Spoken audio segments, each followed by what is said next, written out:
I am very excited. I am so happy to be here. It's another beautiful day God has given us. And we just had a very long session today, like 5 hours session in the afternoon, but we are back again to have very, very important discussion, very, very important conversation with tunacheki. Most of y'all guys have seen the title of this video, have seen the face of the person that we're going to have interview the conversation today. So I'm very excited and I cannot wait to begin this conversation. But before that, I want to ask everybody here in the room right now. It's not fair for you to be here, to listen what is going on, to listen to the conversation, while there are others out there, a lot of Africans out there who are not here right now. So do me a favor, do one thing, copy this link and share with somebody. I've already done my part. I share this link everywhere with all people. All right, what you can do right now, please copy this link and share with somebody out there. It's very important. It's very important to include everybody in the conversation. It's very important to help everybody to come to join in and to participate in this conversation. Later today, guys, I'll tell you this. For all the questions that you guys have, please prepare your question. It will come a time when I'll ask you guys to share your questions in the comment section. And me and my brother tunacheki here, we'll go ahead and answer those questions. So do me a favor and prepare the questions that you have, and you'll get an opportunity to ask later on. But it's very important to know that it's not really interview, but it's a conversation. It's a conversation between two people who love Africa, and including you guys who are there loving Africa as well.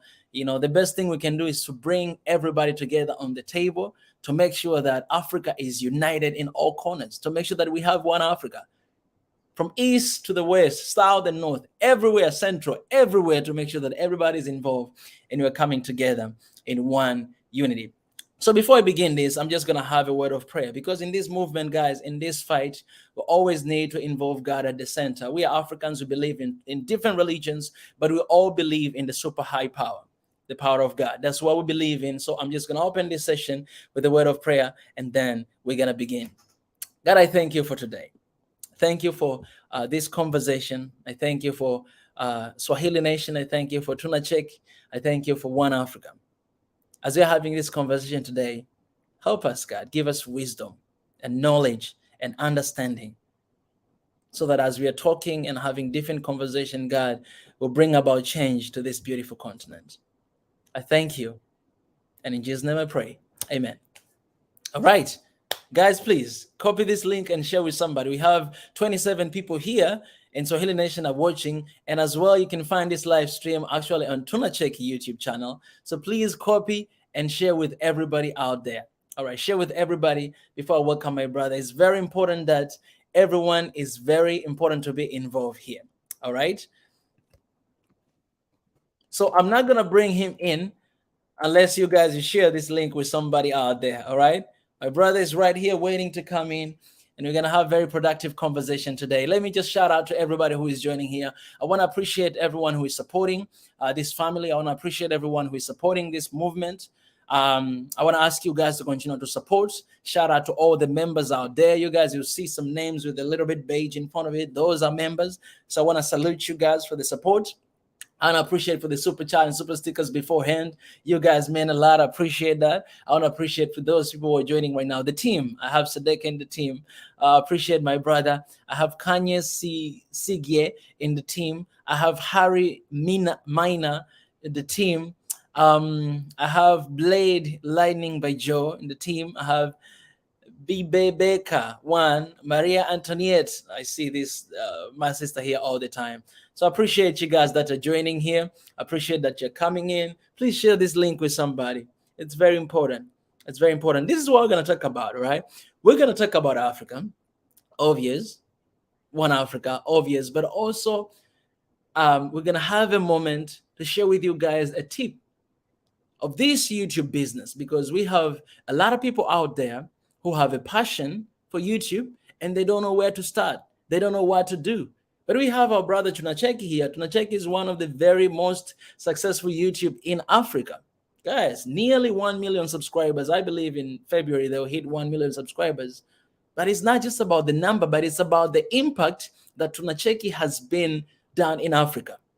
People have been impacted, people have been learning, people have been understanding different things. Even here in Swahili Nation, in the matter of fact, I reacted on some videos from tunacheki, right? So it's about the amazing influence that tunacheki has been putting out there in the continent and outside the continent, right? And some of you, I want to, I understand that some of you want to do something like this.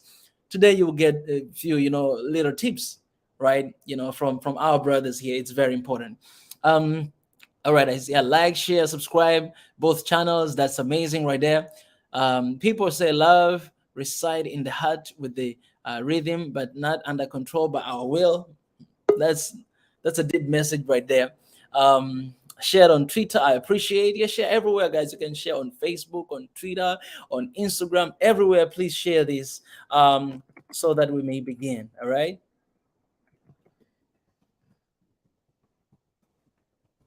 All right, guys. This is good. Okay, guys. I'm just few minutes, away from having this conversation with my brother. A few seconds away. So please, do so. Invite somebody out there, and soon we'll be going there. All right.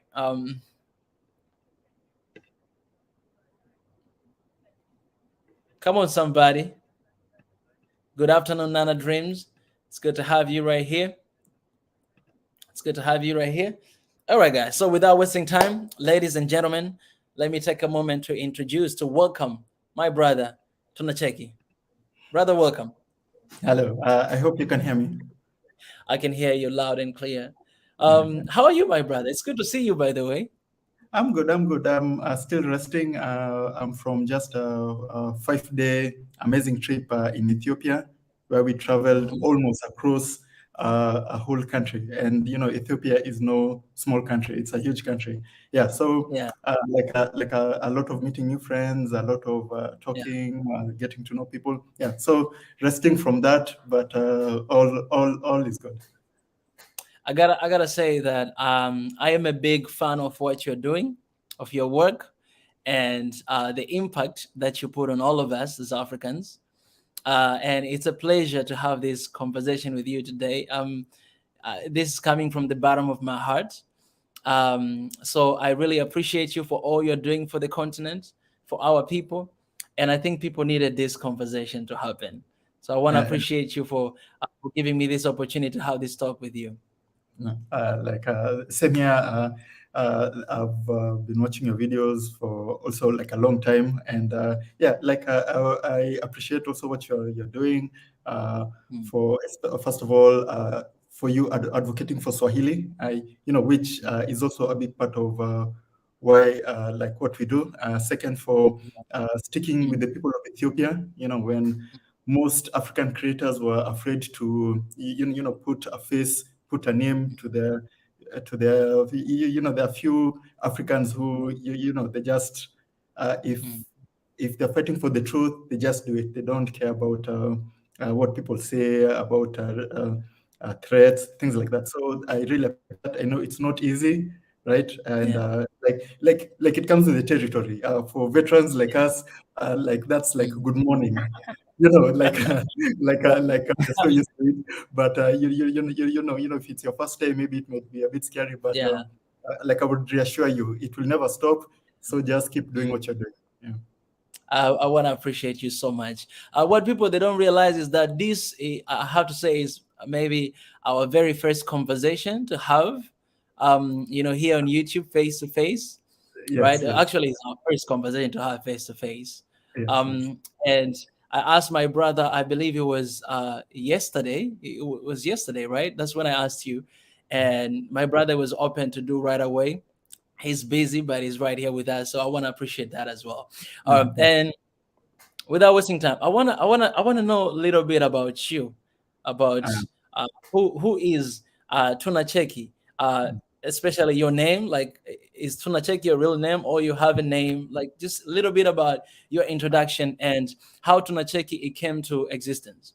Okay, okay. Also, before we start, also I'd like to tell my Tunachiki followers, please follow Swahili Nation. We're also streaming on Tunachiki. So is African approved. So if you love African content, if you love African news, if you want to know like a lot about Swahili, if you want to know about Pan-Africanism, follow Swahili Nation, subscribe, hit the notification bell, and believe me, like you'll not be disappointed. And start watching his old videos. Just don't start watching the recent one. Just go, go through the archives so that you get to know the guy and build up like that. I would recommend everybody who follows tunacheki, please to do that, and I would really appreciate that.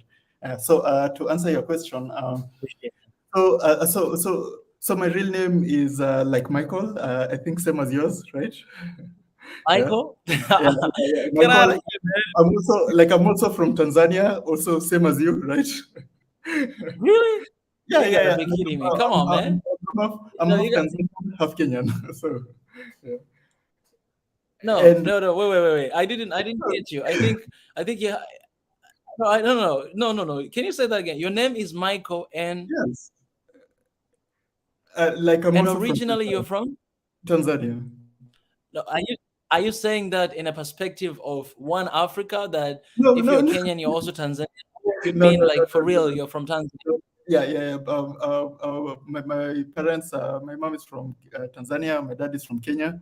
So yeah, like we're from Moshi. Oh, If you my know, brother. Ah, like do you know Moshi in near Arusha? Yeah. Like yeah, that's where. exactly. Yes, I know. Oh my goodness, that's why we kind of look alike, man. Look at us. Yeah, We kind of yeah, look like like brothers. same hairstyle, same skin tone. Yeah, so Just one different. I think you're married, right? I can see the ring yes, on your yes, finger. yes, yeah. Yeah, you gotta pray hard for me too as well. Coming soon, 2020 something. Tunacheki is the channel name, right? I'll explain what Mhm. Tunacheki means, but I go by the name of Makimushi. Like it's a nickname I've always gone by, right? Because also my like one of my names is Mm, Mushi. You know, Mushi is a very common Tanzanian name, mm. right? Yeah. So like Yes, online, exactly. Yeah. like online, I always go by Makimushi. Tunacheki, I started it as a vision of, like tunacheki comes from English and Swahili. It's a Swahili Sheng slang, right? So tunacheki means Exactly. Yeah. cheki Yeah. means watching, right? So tuna means we are, Mm, right? Yeah. So I just combined the exactly. words. Yeah. We are watching, yeah, because I was sick and tired of Western media news organizations, like Western Mm, platforms, like telling us. So it's mm. just to tell them Africans are also watching, right? And we are capable of making our own Yes. content, Yeah. we're capable of telling our own stories. Yeah, so that's how it started. And Mm, like I used to do like a lot of research, like my previous work. I used to be in communications, so I used to do like a lot of research. So every time there's a project in any African countries, every time I'm mm. just doing research, it's just negative, like negative media coverage, Yeah. like negative articles, negative stereotypes, racism. So Mm, I quit my job and I said I challenged myself. What, I'll change this perspective one video at a time. So that's when I started yeah. doing top 10 videos, right, to show, like from a Yeah. perspective, how Africa is from an African. Like Mm, to show other Africans who are watching, this is the Africa that we want to talk about, not the ones that is curtailed to uplift yeah. other people. Because Mm, people think this mainstream media, like they think they portray Africa yeah. like this because it's Exactly.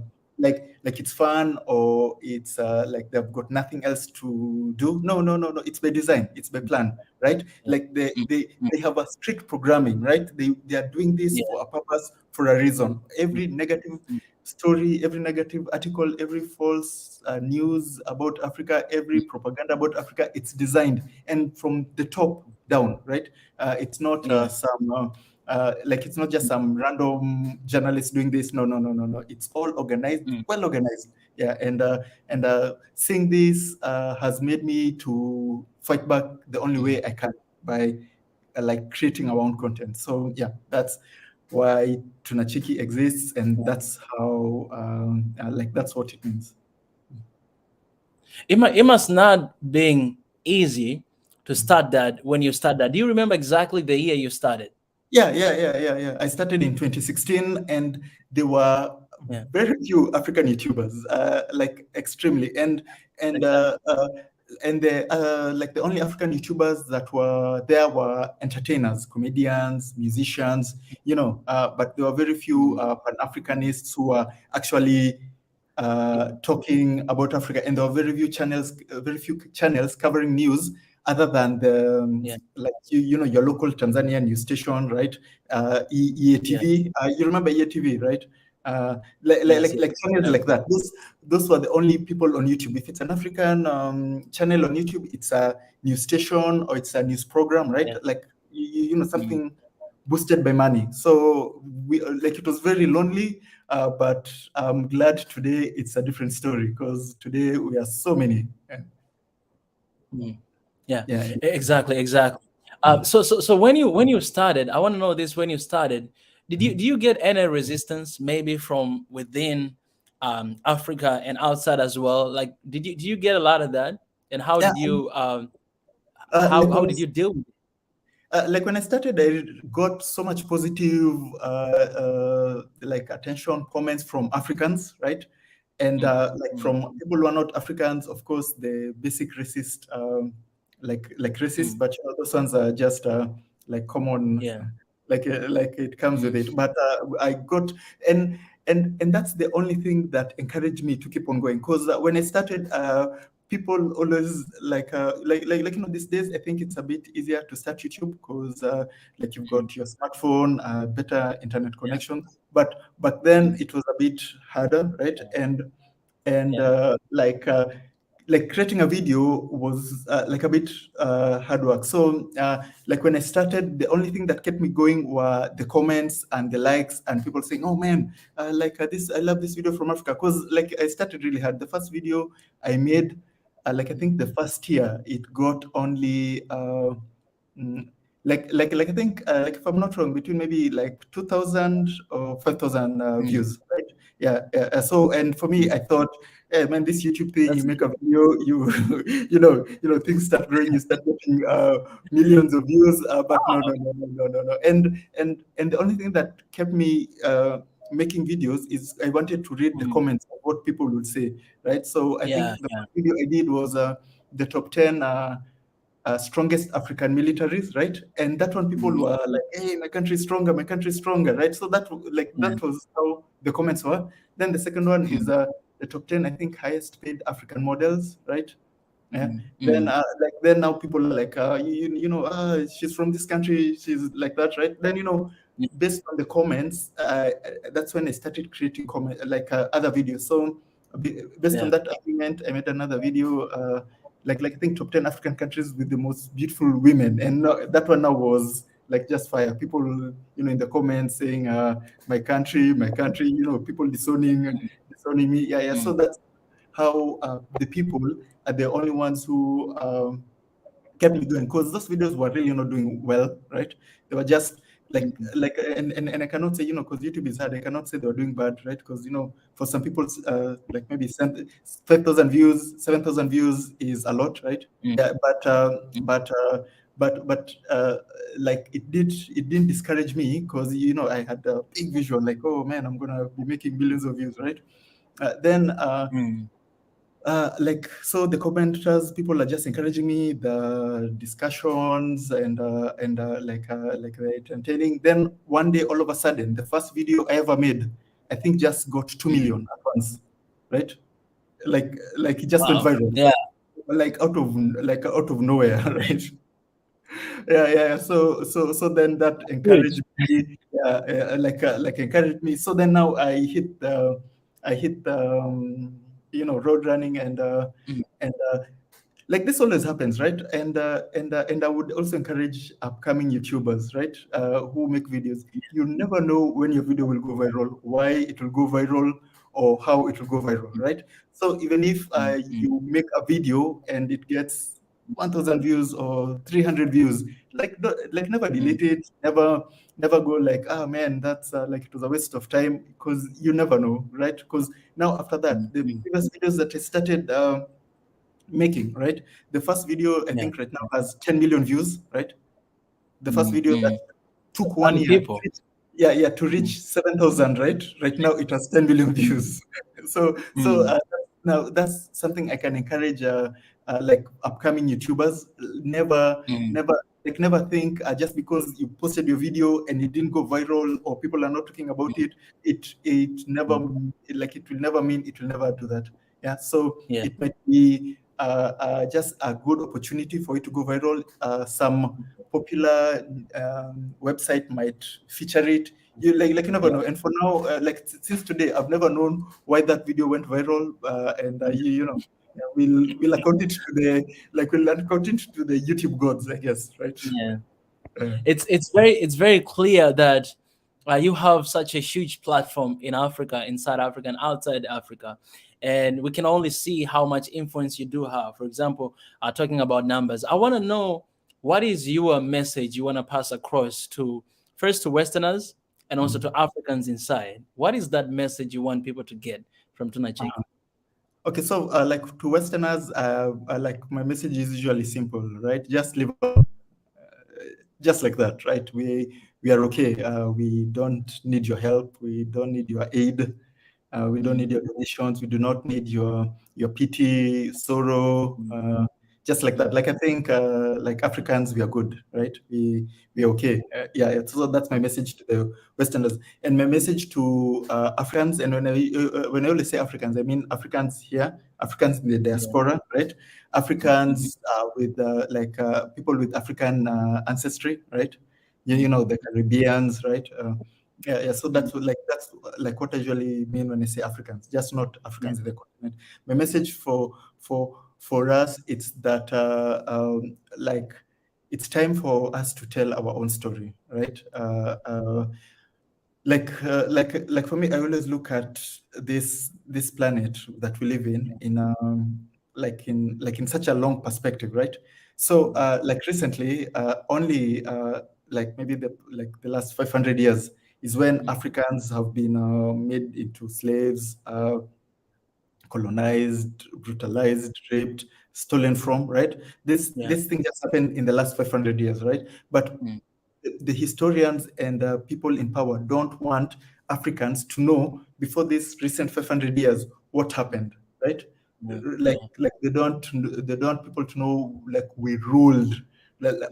all significant kingdoms, all Yeah. like origin of mankind, right? Origin Yeah. of civilization came from Oh, Africa, right?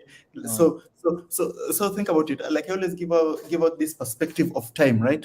So you know us, me and you, right? we, time-wise, we are closer to Jesus Christ, right? The time Jesus Christ lived, than Jesus Christ was closer to the Egyptians. wow. Yeah, that Yeah. perspective, right? Right? Yeah. So as we are here, Jesus is here, the Egyptians are here, right? So all that history of us, like you know, like ruling, Yeah. like doing amazing things, creating amazing things, you know, making history, you know, making mankind as it is, right? Yeah. All Yeah. that people always want to wash it away and make it like, oh, Africans are like have always struggled, Africans have always had a hard time, Africans have always been used. No. It's just Yeah. like even time-wise, you know, like how historians count time. It's not even an era, it's not even an epoch, right? It's such a little significant time, right? Yeah. That Yeah. can like and that most Africans are now waking up from. They're like, oh man, we really need to get back to our, Yeah. you Our know, roots. like our awesomeness, our, you know, us taking control of this planet, right? Yeah, because the Western world, capitalism, imperialism is destroying this planet, right? Yeah, like if you think about it, all the bad things, like things like climate change, all Yeah. the like pandemics, all most of these things have happened when these like Europeans and the Western powers like have had control of the world. Yeah, but previously, when all Africans, like when Africans were in control, we were like in like how can I say in tune with nature, right? We Yes. we lived with the earth. We didn't trip from it, right? So yeah, so we need to save our planet. Also, we need to get back to our position of leadership and show these Western countries how to Yeah. live on this planet, right? Yeah, Mm, like mm, with mm. harmony and with grace. You don't need to burn, cut everything, and Yeah. destroy everything just to make a living. Exactly. Yeah, as Mm, the Western, like as a like as Western culture does. Yeah, mm, it's mm, based on, like their culture is based on exploitation, right? mm, And mm, it's not sustainable. So yeah, that's mm, what. So my message to Africans is think about it. Think about being an African from this perspective. Don't just mm. think slavery, colonization, Yeah. new colonization. No, no, no, no, no, no. Mm. Like those are insignificant time-wise, right? Think Yeah. about Yeah. all the great people that made you. Like think about all your like your great lineage. Think about your great DNA. Yeah. So Mm. that's my message to Africans.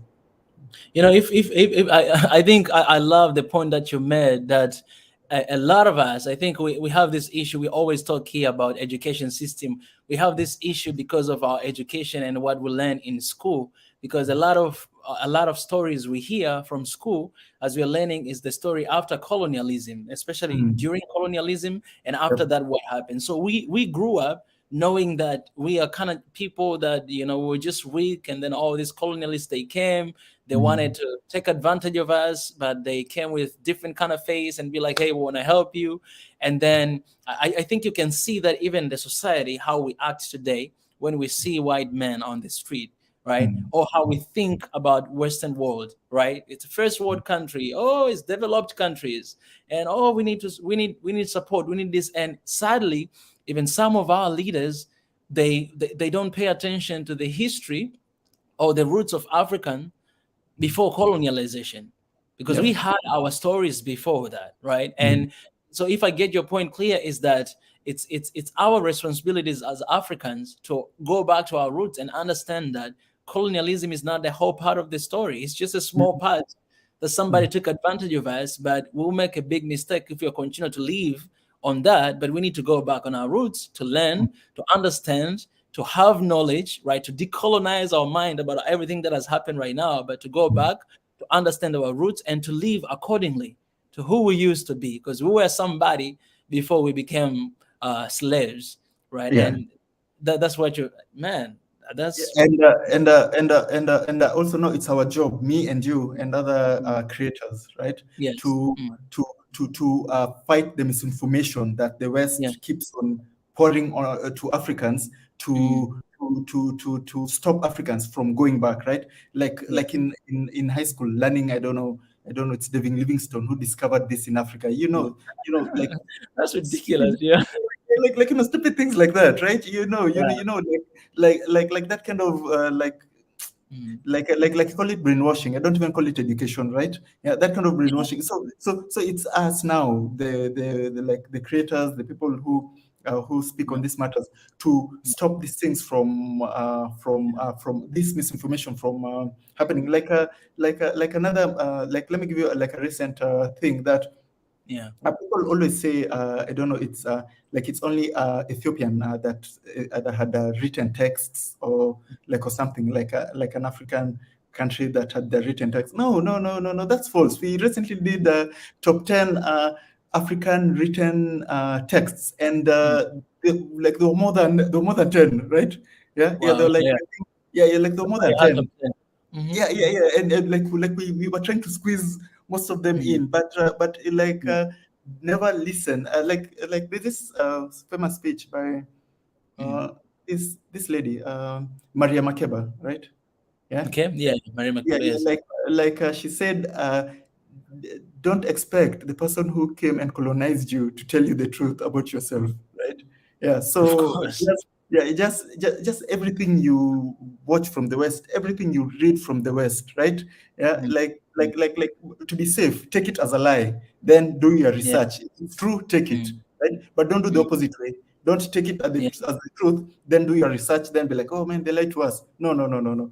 It's easier Yeah. because there are more lies than there are truths, right? So just Yeah. like when you hear anything coming from the West, right? Just Mm, mm. assume it's a lie. Then no, it's up to you to be like, okay, did this really happen? Yeah. To find the truth. Yeah. Yeah, yeah, like it will be easier on you and your conscience. But if you take it the other way around, you'll be very sad and that's stressed. It's yeah, definitely. It's obvious because nobody can tell our stories than ourselves. Like only Africans can tell their own stories, because everybody knows how the world is viewing Africa, and it's our responsibility to actually change that. I live outside for 9 years, and what I realize is this: that as I was living there, parents, they're actually teaching their kids, like literally parents are telling their kids that, hey, stay away from those people, from those black people, they're dangerous. So I had opportunities to go to actually teach some kids African culture. I even had an opportunity to teach Kenyan culture, because Kenyan and Tanzania, we kind of like, we share our culture. So I had classes like that, for Kenyan and Tanzanians and East Africa and Africa in general. And when I went there, some kids, they would just run away from you, or they'll start crying. And then when you ask them why, they say, "Oh, we are scared of you." "Why are you scared of me?" "No, my mom told me to stay away from you." And when you go to their mom, like when you meet them, they have never been to Africa. They don't know a thing about Africa, but they just watch a movie from Yep. Hollywood that is saying Mm. this about Africa. They have that knowing that, like, these people are very aggressive. These people are Mm. drug dealers. These people are Mm. killing each other. These people, they don't have toilet. They don't have rice. Stay away from them. So you are in the society. People are growing, knowing all these negative things about Africa. And I think this is where our job plays a big role, because we are fighting against the education system, right? And most of countries here in Africa, we're still using the Yeah, British, yeah, yeah, the definitely. old system. You know what I'm saying? And until today, we have people still going through that, and we and this is the power of internet, right? We are using the same thing that they invented. We're using it against, because our Mm. job is to remind people and to tell people that, okay, you need to close this file, that you think that Africa is just small, like you see the world map. Actually, it's actually bigger than the way it shows in the world map, right? But a lot of Definitely. people don't know that Africa Mm. has to be bigger than whatever this Russia and Yep. Europe and Europe. all of this combined. It needs to be that bigger, but it's this small, and people, they don't know about that, right? Other people, they think Africa is just one country and all the stuff. So we play a big role to remind people of Africa, and I want to appreciate you for doing that, for reminding people who they are before the colonialism. But another question on that I want to ask you, as you have been working for these 6 years plus, right? I think what kind of issues or what kind of challenges you think Africa we are struggling with? Like, I genuinely just want to hear, your insight on that, as you've been researching, because you were doing researching before you began with YouTube, and I'm pretty sure that you saw stuff, and you're like, this and this and this has to change, this and this and this we need to improve from that. If you don't mind to mention them. Okay, so for me, I think the greatest challenge right now, like I'll mention them by importance, right, Yeah, is yeah. leadership and governance, right? Mm-hmm. That's like our biggest problem when it like comes to Africa, and all the problems that we are facing is mostly caused by our leadership and Yeah. governance, right? Yeah. Mm-hmm. First of all, like I start with like leadership, right? Okay. So most people who lead Africa are people who are in it for themselves, right? We have very few visionaries, the founding fathers. Mm-hmm. Like, I think with Kaunda's death, all of them are dead right now, right? Yeah, Yeah, yeah. like all the founding fathers are dead, and Mm-hmm. that was the end of Africa, like an African leader wanting to be a leader, cause they had no other choice than to try to help their people, right? Yeah. Leadership these days is a business. I'm going to campaign this amounts of millions of dollars, but in Mm-hmm. exchange, I'll get this amounts of millions of dollars, right? Like it's just a business proposal. So like, and with that, if you have a leader whose mental mind is wired to be a capitalist, he can be bought easily, Mm-hmm. right? He's not a leader. He's just a highest bid. Somebody like that, France can go like, hey, let us keep exploiting you. Your bank account will be okay when you retire. Hey, like, come to Paris. Like, we'll give you like a big house in Paris, right? Like where your Mm-hmm. bank accounts are, like in Swiss. So most African leaders, majority, and when I mean leaders, I don't mean just presidents and prime ministers. What, Yeah. leadership goes down the chain, right? Mm, Yeah, mm, just one country has like 30 ministers, right? So I mean mm, African leaders, I mean like the leader, the one on top, and trickling down, right? Like mm, all those people are corrupted with capitalism, right? They're only mm, in it in. Like nobody, the few leaders who became leaders because of necessity, right? mm, Like a good example is Mandela. Mandela really didn't want to become a leader. Like he just found himself like that. mm, Kagame, right? mm, mm. Kagame really didn't want to become a leader. He had to fight to, because they were killing Yeah. his people. Right? He had to fight. Like even Abiy Ahmed really didn't want to Mm, become a leader, right? He was like they just put him there because he was the only person who the rest knew would hold the country together, right? Yeah, yeah. Yeah. because if they would have just put somebody else, Ethiopia would right now be in really big trouble, right? Yeah. Yeah. Mm, So, so, mm. so, you know him. People who don't want leadership usually Mm. end up being the best leaders, right? But somebody Well, dang, who's that's a like, good hey, one. vote for me, vote for me. Yeah. In Kiswahili, they usually say kizuri kijiuza, right?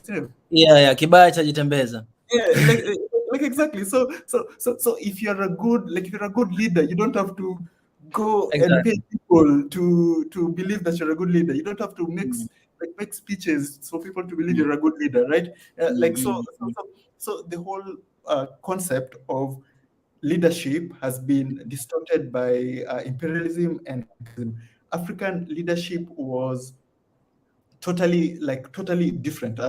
So we were in the like in Ethiopia in the Oromia region. So they Mm. were telling us how before colonization, Yeah. how they used to govern themselves, right? So they had this uh, um, it's called chama cha wazee, just a group of elders, right? Like 12. Then in the Mm-hmm. middle was a chief, right? Yeah. Mm. So just being a chief didn't make you the head or what. Like anybody in the like committee Mm. can outweigh the chief if they've got a Yeah. valid reason, right? So like the whole concept of Africa having one leader or Mm. one president is so westernized, right? Like African leadership was shared, right? Mm. Like Mm. it was social, and Yeah. and not like so when I talk like this, all the socialists always come to me like, yeah, socialism works for Africa. No, it wasn't like that also. Right? Yeah, like African leadership, like before colonization, right? it Mm. wasn't it wasn't this one democratic. Mm. It wasn't like communist. It wasn't anarchist. It was African. Like we Yeah. had our own way like of leadership. We were not following these new concepts of leadership, Yeah. right? Yeah. Yeah, Yeah. this ones that now they're forcing on our people, Sure. and it's Mm. the main reason for all the wars, all the conflicts, right? Yeah, Mm. yeah. Mm. So yeah, and also when it comes to leadership, Mm. the whole concept of and this is where like that's extremely dangerous when it comes to African leaders. The whole concept that Mm. one person can Mm. save a country, can save millions of people. The whole concept of one great leader Mm. can solve all your problems is Yeah. such a futile, like it's such a Yeah. futile, and also like when I say like a Western concept, right? Mm. Yeah, Mm. because like I always think about like this. If one person can save your country or save it from all its ills and ails and make it successful, it also Mm. means one other person can also destroy it and take it to Exactly. the Yeah. ground, right? So The so vice so, versa is true. so yeah, Mm. so they're both pointless, right? So for me, Yeah. like what I'd love when it comes to African leadership, right, Mm. is like an unbreakable system, right? Mm. Right? Meaning, even if you have somebody who's corrupt on the top, the system Mm. is so like hard, and the system is Mm. so like has so many checks and balances that they Mm. can't destroy what has been built throughout Yeah. throughout the years. Because think about it, like this Oh, is yeah. how. Yeah. Yeah, and like this is why democracy has never worked in Africa, right? Mm. No Mm. African country has benefited from democracy, right? Mm. Mm. Because 5 years you Mm. vote you vote for this good group, they do their Mm. best. Another Mm. year you vote for this bad group, they destroy everything that That the previous regime actually built. Yeah. yeah, then another regime destroys even the little good that the bad regime did, right? So over time, things are Oh getting my worse. goodness. Yeah, yeah, like if you look at like politics in your country, politics in my country, things are Yeah. deteriorating. Things are getting worse and worse and worse and worse and worse and worse. Yeah, and because the main reason is this these concepts that they forced upon us are non-Africans, right? They should have let us come up, figured our own way of ruling, like our own way of governance, right? Yeah, Yeah, let so me ask you, let me pose another question on that. I think you raised very important point, about the authority that we put on our leaders, right? One leader is like God of the mm, nation. Same mm, thing here, where I am right now. The same thing in so many African countries. That one person can actually literally destroy the entire country yep. if that person, one person is corrupted, if that person, like, his or her decision depends, I mean, in one decision it can actually change everything in the entire country, because we Mm, are it's kind of like a, you are everything, right? So mm, there's no checks and balance, because this one person guides everything, is watching over anything. So, and you mentioned at the same time the solution to have a strong system that can actually hold the country, right? To have a visionary readers who they're thinking about 100 years from now, like mm, 200 years from now. How can we build our continent and our countries that can last longer for our generation and generations to come? My question is mm. that exactly, I agree with you, and everybody, I believe, agrees with you. How are we going to build that system right Uh, now? so for me, I've got a very detailed plan on how a system like that would work, and how a system like that will end up also enabling Africa to unite, right? Mm, Yeah, mm, yeah, mm. because the whole concept of we want a united states of Mm, Africa. We want a united Africa is mm. pointless if you're going to put one megalomaniac to Yeah, rule it all. Because yeah. you know what's to stop them from Mm, doing what they mm, want, right? So mm, for mm, me, this is how I think a system would work for like a united Africa, right? So, mhm, the East African community is mm. growing right now, right? It's Yeah. just Mm, like it wants to like I think it's already approved the DRC, right, yeah. to be Mm, part of the East African community. It also wants to approve Ethiopia, right? yeah. Mm, So think about how population-wise, how big the East African community is, right? That's yeah. that's that's Huge. technically half of Africa's population, right? Mm, mm. Yeah. So we have the East African community, or it can be called the Eastern African community now that it's expanding, right? Then we have Yeah, yeah. SADC, right? Mm, Yeah. mm, So we have mm, one region, SADC, right? Then we have mhm. ECOWAS, right? That's right. Mm-hmm. Yeah, like ECOWAS. Then we have the North Africans, right? Mm, mm, They can be mm. one block, right? So Yeah. the vision for Africa uniting is, first, these Mm, regions mm, must individually unite by themselves. They have one economy, one currency. They try mm. to That's right. but when I mean one currency, one economy, it doesn't mean that the borders are like the Nigerians lose their identity as Nigerians, or Yeah, Ghanaians of lose course, of course. Ghanaian. No, no, no. Like the concept of Yeah. Ghana, the concept of Nigeria will still exist, right? Mm, Right. mm, But mm, when it comes to economically, business wise, border wise, it's mm, just mm, technically one region, right? mm, Yeah. mm, So for a while, let's say a decade or two, these yeah. regions are autonomous, but they're closely working together, right? Mm, Yeah. mm, Then eventually they form like a united version of these regions, right? So yes, yeah. instead of being 4 or 5 regions, right? Yeah, Mm, now it will be one. And the reason I'm saying 4 or 5, because I also want the Caribbean and the diaspora mm. to also have their own region, right? Exactly. Yeah. Yeah, the Yeah. Yeah. Jamaicas, Dominica, like Exactly. even if they're not on the continent, like Mm, the economy, they link the mm, economy with Africa rather than linking the economy with the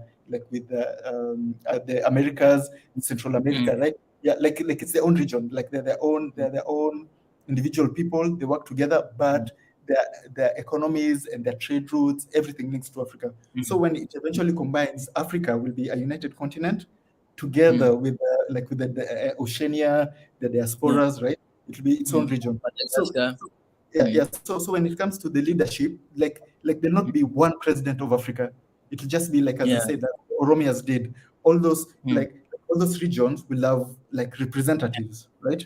Yeah, mm, and mm, mm. they'd sit in like a round table, right? So Yes. Mm, so then they'll use the veto power. So if there's any decisions that has to be made when it concerning Africa, it has to be exactly. voted on. So if a majority wins, like that's a region. But the whole concept of one person controlling the whole of Africa, or one person making the decisions for the whole of Africa, like must be thrown out of the window. The whole concept of a president of Africa must be thrown out of the window. Mm, This, like according to me, it's the only safe way to safeguard Africa for the future generations, right? yeah. Because like those groups will slowly keep building and slowly keep Mm, like becoming one. Then in like a yeah. few centuries, it will be indistinguishable. It will just be one region, right? Yeah, and I'm saying that Mm, because of the population. Uh, like mm, like currently, like I've noticed a very huge trend. There's so many Africans like me, like hey, mm, Equatorial Guinea and Nigeria. I'm from Algerian and Ethiopian. I'm meeting so many people who come from two African countries, some even three, some even four, right? Yeah. exactly. Yeah. So think about it. That's happening with all the divisions, all the 54 divisions, right? So imagine if they're just like Mm, four, right? How much intermingling there'll be, right? Even like after yeah. like a few centuries, Mm, you'll not know where you come from except Africa. You'll be like, hey, then Nigerian, yeah. Ghanaian, Kenyan. Mm, Let's just call it African, right? Yeah. So for me, that's a realistic vision of how Africa is to mm, come together, right? There are other versions over there that will have one very charismatic leader. He'll go fight all the Americas, all the Europes, and gain mm, us independence. Like for me, I think in the world we are living in, that's very idealistic and like unrealistic. For me, I believe that for Africa to be united, like it's going to be hard, it's going to be technical, it's going to be like a lot of drafting of papers, proposal. It's going to be so much bureaucracy. It won't be mm, like how this American say it would be sexy. There won't be one person on a yeah. hill, like we did Mm. it. Like it will be so it will be behind so many books and laws Mm, and bylaws, like nobody will even recognize it. It will just be like, hey, it happened, and it happened mm, in such a boring way, because a good system is a boring system, right? Something that works mm, mm, is boring, right? But something that's dramatic and it's exciting. Yeah. So for me, I think the latter one will work. The boring, yeah. systematic, bureaucratic way would work over United Africa. Yeah. So yeah, that's to answer your question on Mm. yeah, yeah. like On the leadership. yeah, like how to like a practical way of how Africa can Mm. solve its leadership problems, right? Yeah. Yes. Mhm. And the second point you say governance, or is Governance. inside that.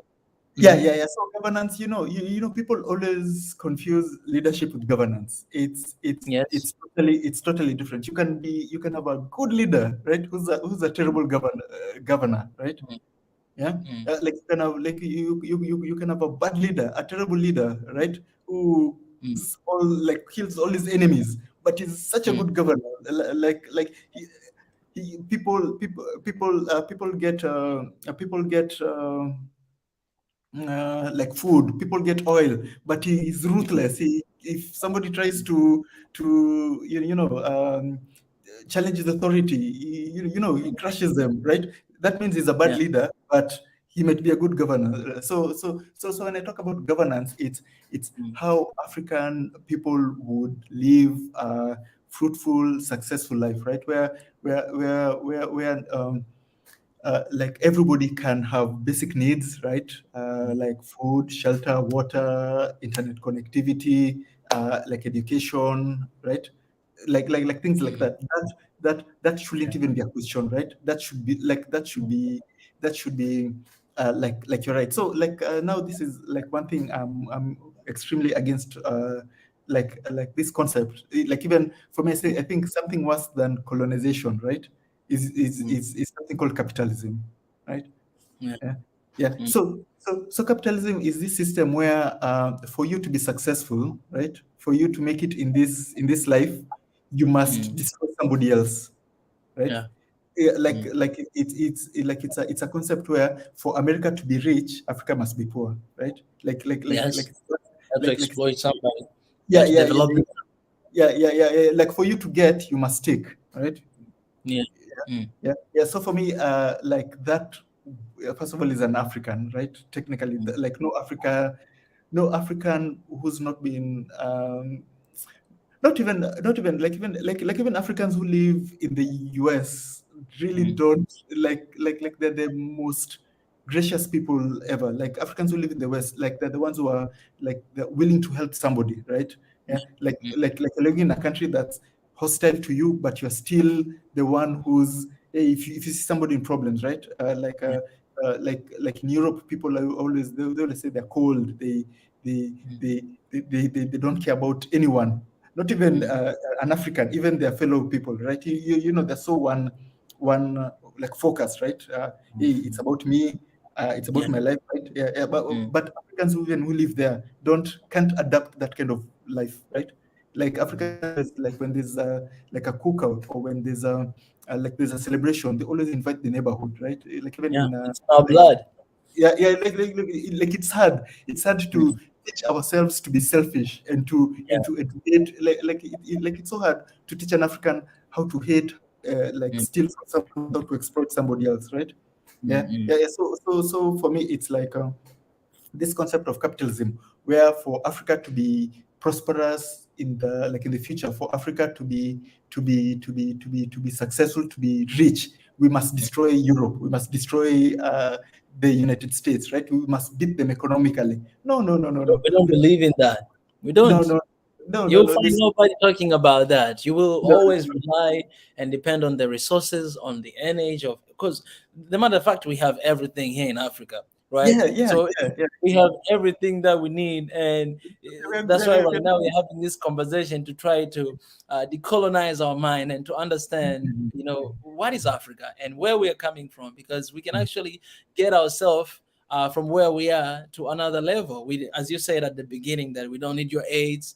You don't feel pity on us and feel like, oh, we want to help you. We have everything that we need, but we Yeah, lacking something. We're lacking something, a leadership, a visionary leaders like the ones we have in the past who can dream, think about Africa in 20, 50, and 100 years ago. And on that note, I think, tunacheki, Michael, my brother, that um, we have a real chance here to have a united Africa. And this is how I say it. When people decide, because people matters, right? When people decide that I want to be united, I want to be one, nothing can stop them from being one. If we definitely. as and that's the point that I see us as YouTubers, we are playing that a role, because we are working with different people. We have different audience from all over the continent, right? So when we preach this message of unity, when we preach this message of love, what we do is we bring people together from everywhere to realize that, the barriers, the language, the color, the whatever that we have, don't pay attention to that. We are actually one people, right? Before Definitely. colonialism, we didn't have these borders. So No, no, people, no. they're becoming aware, and a lot of people actually, they believe in that, but they just didn't have a time to raise their voice or a chance or an opportunity. But now we have this an amazing opportunity, and we're bringing everybody together. I'm telling you, if people decide, do you think at the end of the day, leaders, they're going to be like, oh, no, no, we don't want? And you look at the continent, you see everybody's united. You see, West and East, these guys are interacting, they're having different summits, even without their leadership, right? You see South and North, they already engage with one another. That's the opportunity to actually go ahead to be like, okay, the youth have spoken. What should we do? We need to write this, whatever papers, like as soon as possible. What do Like you you think? were saying.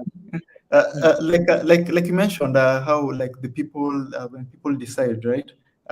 We have no choice but to like listen and unite Africa, because that's what mm, people want, right?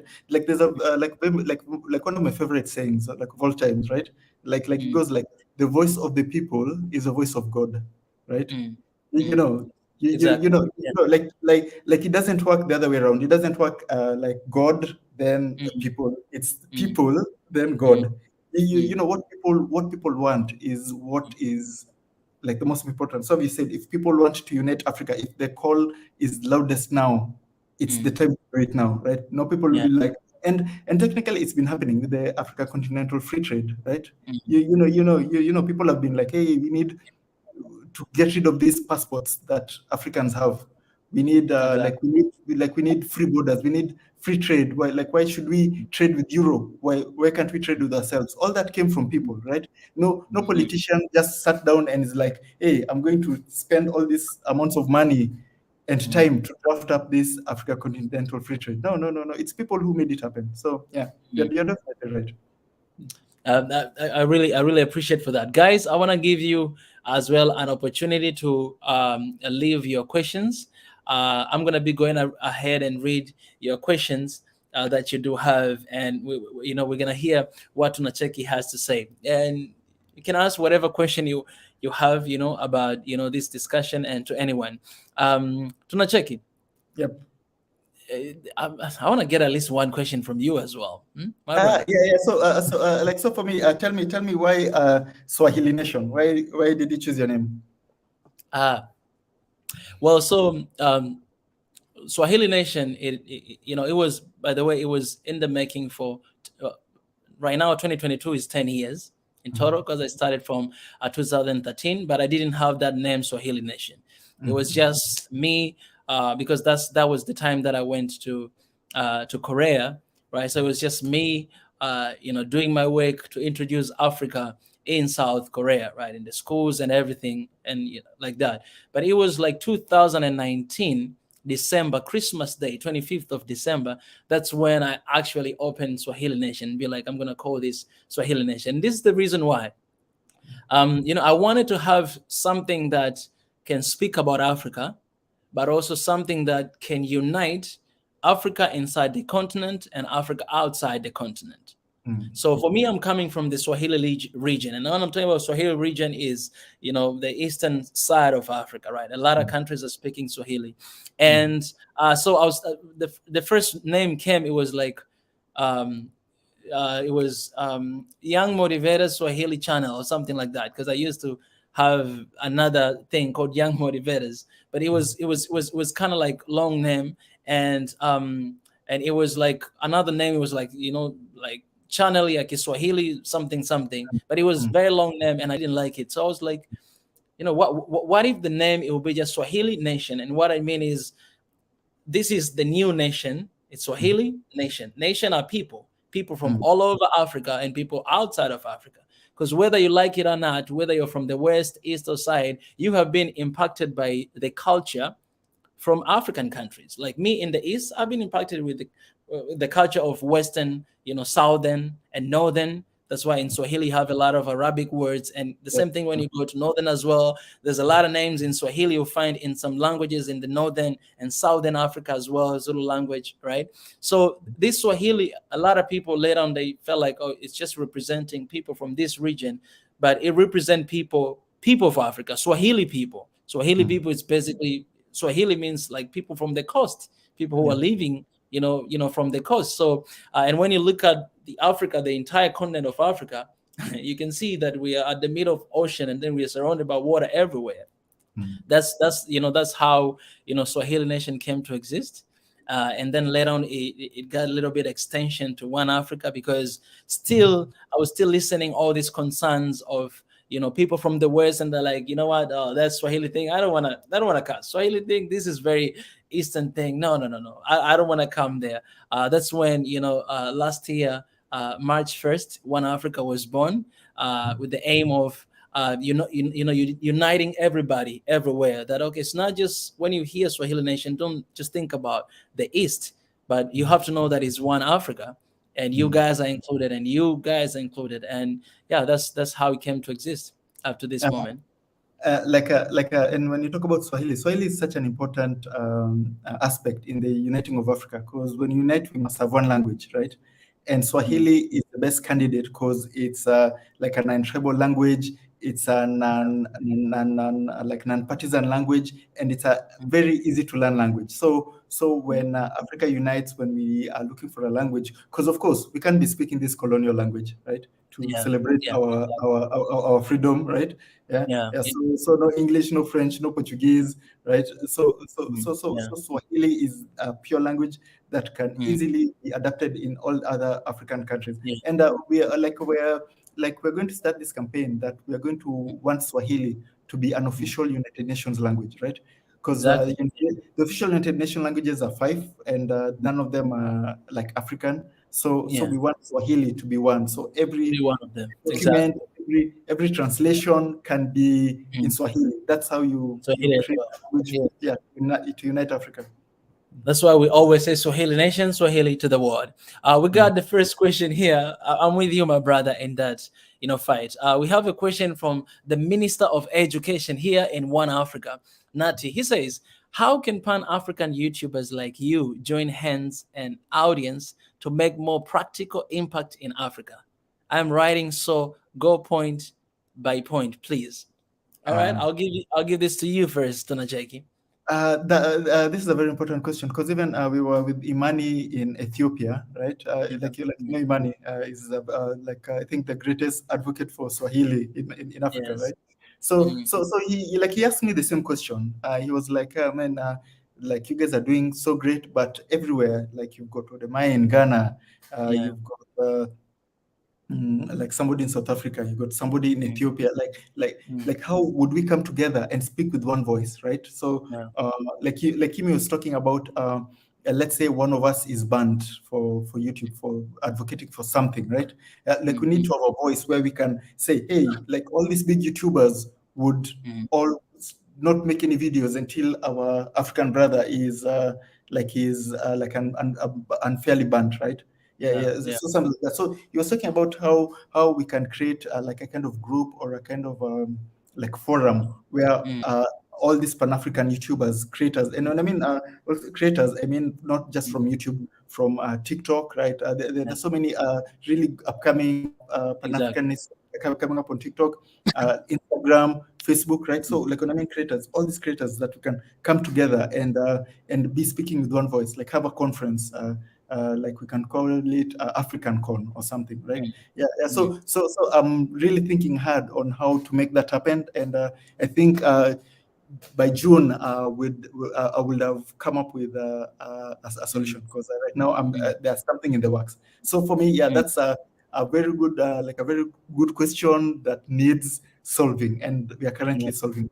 Yeah. mm. Exactly, exactly. I mean, I definitely agree with that, and I think this is the beginning, to that, having this conversation on the screen and behind, the screen as well, to bring like together, because one of the very important thing I think is to understand, each other's vision and what we stand for. We have to check. We know what tunacheki is standing for. Africa is watching. We have Wademaya in the West. We know what it's standing for. Changing the narratives and all these stories, and has been doing incredible job. We have Swahili Nation here in One Africa. We know what's the message about. We have South Africa. I think make Africa great again. I think that's Yeah, yeah, that's one yeah, of the yeah, channel I've seen. definitely. And Yeah, also the we new. have Mhm. Yes, yes, yes, yes, exactly. I think, um, and that's why I'm doing this right now, because I see there's a need for us to collaborate and cooperate. That people who are watching right now, Tunacheki family, to know that, man, the Swahili Nation family, and you guys are part of that. And Swahili Nation family who are watching here know that there's Tunacheki, and we're all fighting the same fight, and we are all one. Yes, we have different platform. We need to have this different platform, but we should always remember that we are one. So Definitely. one task that we have for tunacheki and I and other creators is to always come together. We preach about unity. We have to be united ourselves, me and you and other guys out there. We like that has to be our lives. It should be words in action. Here in Swahili Nation, we call this is the year of action, right? And we have to be brutally honest with each other. So we need to show that action, because there's a lot of people behind us who are watching and following and learning. So if we are united, what's going to happen is Swahili Nation family, One Africa family, tunacheki family, they'll be united as well, Yeah, right? It's like definitely. what we're doing right now. The same thing And to it's the like west, south. YouTube tells us that when you in your analytics, when it tells you Yeah, like Swahili Nation people viewers also watched your video, right? Like YouTube is exactly. telling us I we see should that all the time. so I see that all the time. Yeah, yeah, yeah. yeah. So I think that's definitely. And when you're talking that, I was thinking, I was like, yes, we should have some sort of association, like African YouTube Mm, Association or something that yeah. will at least meet, if it is in 6 months or one, just have a little bit submit, sit down and talk, discuss that. Hey, where are we heading right now? What kind of challenges we're facing right now? How can we address it? Okay, you're doing in that way, you're doing in that way. I think we should have some sort of like things that we are attacking them in different styles, the way I do, the way you do, the way that person is doing. And like, okay, we acknowledge the problem, this is the issue, then how can we face this issue? Okay, you, Mm, what am I, you're doing that way, keep doing your way. Tunacheki here, Swahili Nation, that. And then we are facing the same jam that we're fighting, and I definitely. think if we join our hands like that, then we are preaching the message of unity, and we are actually uniting our people, our followers together, to realizing that, hey, this is what, yes, man, we play a big role. I, Yeah, yeah, definitely, definitely. Like I'd like my first goal for July is mm, to collect a group that will mm, amount to 10 million like followers, people who like the creators who, when combined, would form 10 million followers, right? And then by the mm, end of the year, people who, when combined, would have 100 million followers a year, right? mm, So us with the 1 million, or the Maya with this 1 million, the yeah, others like that. I'd like to build that community. So when we say we have one voice, it can be like more than 1 billion, 1 billion viewers' voice, right? So mm, yes, when when maybe CNN comes up with a crazy article about Africa, like yeah, instead of me making a video complaining about it, all of mm, us can make a video and scare the hell out of them. They're like, oh exactly, man, yeah, people are really watching. They're really watching us. So yeah, yeah. yeah, So that's what I'd like to happen for when yeah, like when we talk about one Africa YouTuber yeah. group. So Yeah, yeah, in that, I think I'll have this conversation with you also, I mean, behind the scene. um definitely. but I think in this also we have one challenge, Nati, that another challenge that we have, not every YouTuber in Africa is willing to talk about issues that we are talking about. Yes, yes. Yeah, some people, they don't want to be involved with this at all because they Mm, think it's politics, and I don't mm, want to get there. I don't like seem I don't seem like I support this group or these people. So there mm, are, and I do understand, because it's their platform and they hustle so hard to create them, and so they mm, don't want to involve in that. Some of them, they based on entertainment, some of them they're based on their personal message, on the financial and all this stuff. They don't want to dig deep into the concept of unity, the concept of fighting for peace in Africa, because it's very sensitive issue. So, but I think still it's not an issue, because we still have people who are willing to do that. mm. And I think, yeah, I'll have this conversation with you behind the scene. I think it's the time to have that association, so And that we we can can also fight add on together. that. And also to add on that, we should also make it clear that just because you're in this association, it doesn't mean you're forced to do things you're not. Like you can be Exactly, just an entertainment YouTuber who's in exactly, this yeah, association. When yeah, when when it comes to your problem, we listen mm, to you, right? You're mm, like, oh man, we need more dance videos to be put in our channel, right? So maybe yeah, but for us that can work. We can be like, oh man, I'll start doing more top 10 dance videos. You can be like, I can start reacting to more videos. mm, But another YouTuber can be like, oh man, my platform is politics serious. We mm, don't, we don't bother ourselves with dance. So meaning, just because you're part of this association, it doesn't mean you're forced to mm, follow like what Yeah. like a member wants you to do. So you can be like like you can be apolitical and still Yeah. be part of the group, right? So that to encourage others. When it comes to helping you, we are like, oh, we need to maybe ask all of us, ask Ethiopian Airlines to Yeah. give us like a discount when we are traveling using the airlines to promote Mm. Africa, right? Yeah. All of us can, that's not political, right? That's Yeah. just basic. Yeah, Exactly. yeah. So when 100 YouTubers Mm. with uh, uh, 10 million subscribers write to Yeah. Ethiopian Airlines, believe Mm. me, they'll definitely listen. They'll be like, Correct. yep, Yeah. yep, yeah, that's good. That's such Exactly. a good market. That's so much Yeah. advertising. Yeah. So Okay. so that concept, like I think they would still Exactly. be very much needed in Yeah. a group like that. Yeah. Yeah, as I said, this is the year of action. So this is what I will go ahead and do it, right? Because we are talking Definitely. here, but I want to promise people that this is what we're going to do it. I've been having a conversation with some YouTubers already, and I still have, more to come with other YouTubers. And I have your contact, guys. I'm going to make the WhatsApp group, Yeah, of these definitely. people that we have, so that we can start interacting with one another, talking Mhm. these things through. And I know that all these different YouTubers, we can actually sit down and create something that can work for all of us, and we can actually bring about change to our beautiful continent, of Africa. Because all of us, we share one thing in common: we love Africa. So that is Yeah, something that can be done as soon as I'm finishing this, and then we'll yeah, carry on from there. You know what I'm saying? yeah, Yes. definitely. Yeah. All right. So, Nati, that's a promise. All right. We'll give you guys feedback later on. Another question here say, how can we get people with mindset like you both in power across the continent? You want to answer that? So for me, I'd always go with like you talked about it when you mentioned the internet, right? Mm, Like we're using this internet to, yeah. So I always call the internet the great equalizer, right? In history, it's happened so many times that mm, like a group has this technology, right? Like mm, let's say bronze, right? Metal. mm, mm, It it it it controls or tries to exploit other groups, but mm, then when like everybody else knows how that technology works, like it mm, equalizes, right? the, mm, the the conquerors are now being conquered, right? So the mm, internet is the same way. They made the internet for themselves, right? but mm. but we are now using the same technology to learn about our true history, Yeah. to educate ourselves, to Mm, decolonize our minds, to unbrainwash all that false knowledge we've been taught with books, right? So mm, to answer our question, how can mm, we get more people to have this mindset, right?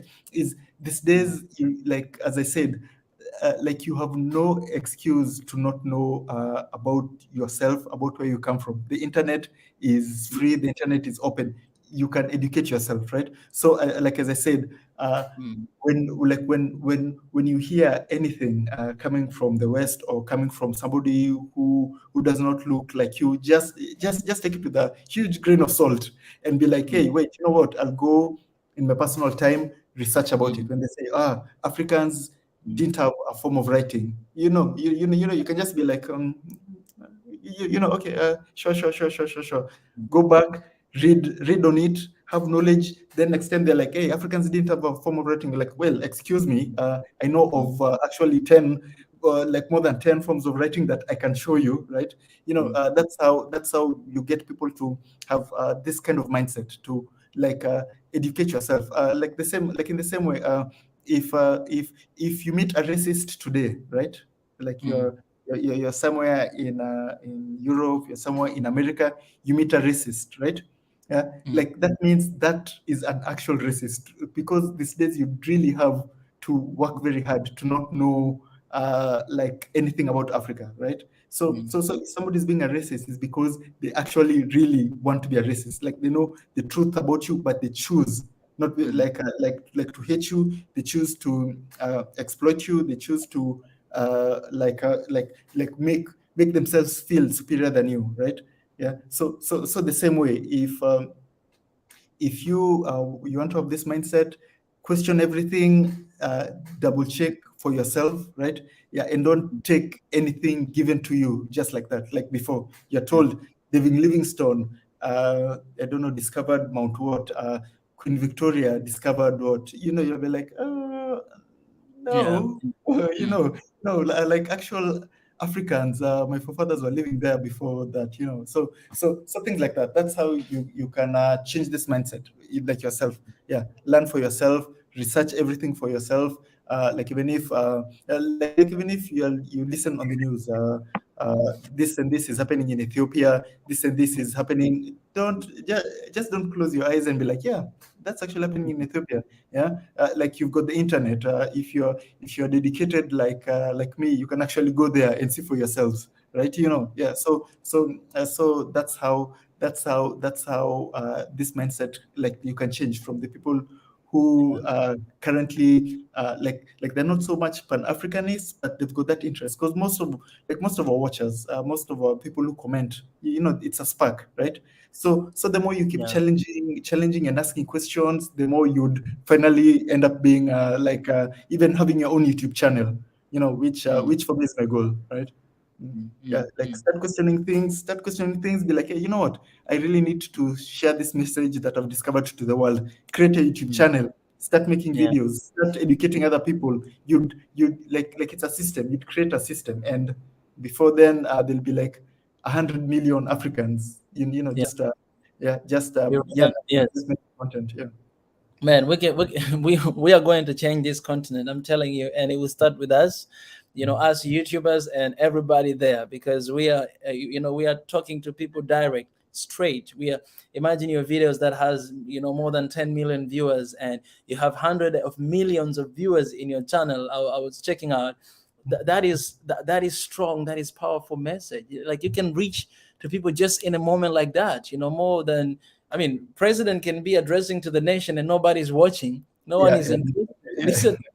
But you can see the impact of what we are doing, and I'm very excited already. Like right now, I've been, messaging some YouTubers. I'm really excited because this is gonna be great. Um, we have another question here.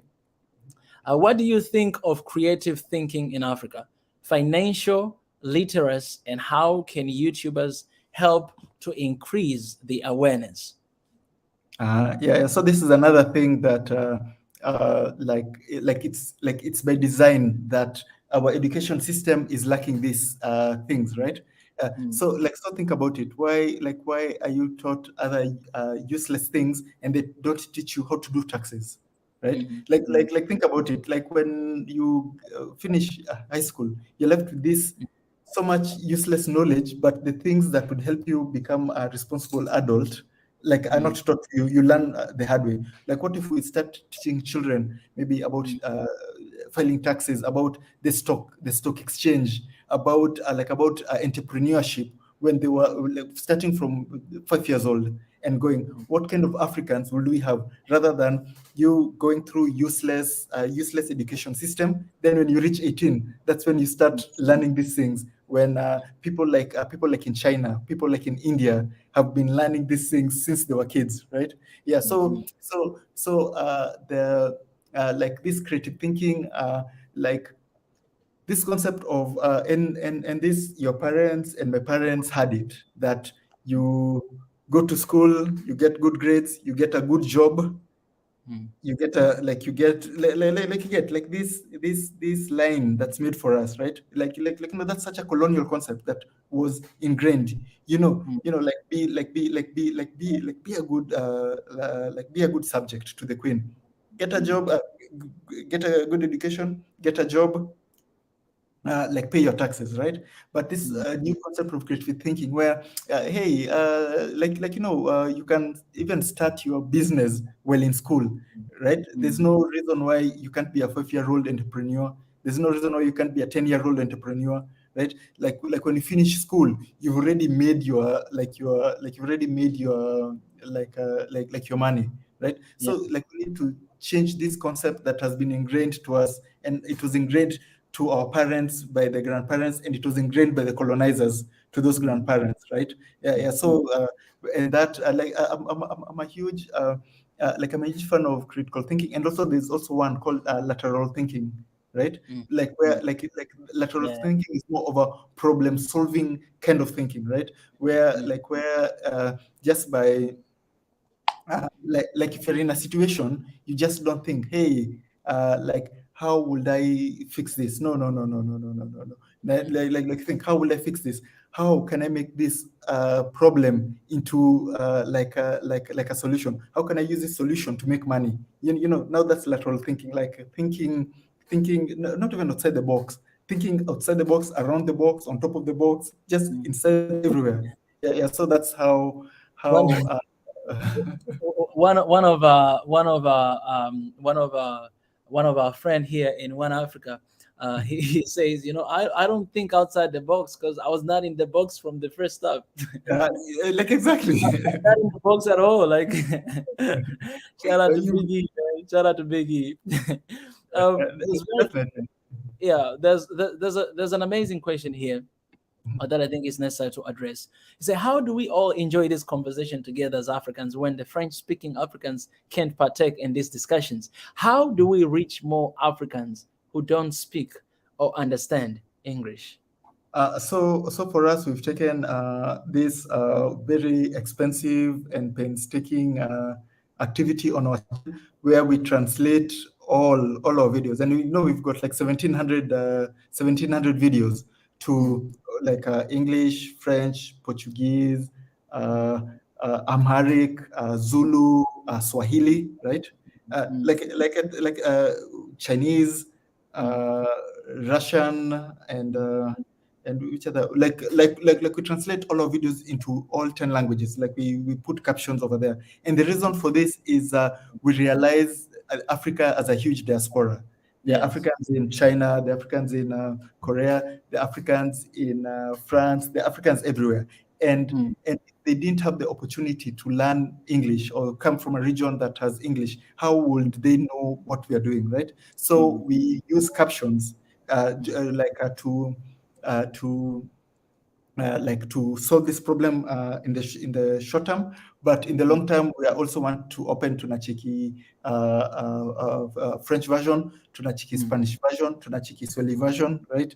mm, Where mm. we are like it's just our videos, but with a Swahili narrator, Yeah. like a French narrator, because we realize we can't unite Africa if half of them can't understand what we are talking about, right? Yeah, yeah. Yeah. And before Swahili, as the vision of Swahili becomes ready of all Africans speaking one language, we have Mm, to use these colonial languages or use other local languages to mm, reach out. Yeah, because like I can say, like Amharic has really impacted people in Ethiopia because some of them really didn't know other Africans cared about them, right?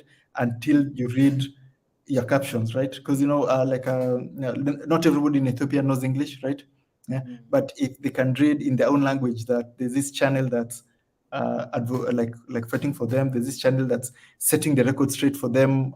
It's really helpful. So for us right now, short term we use captions.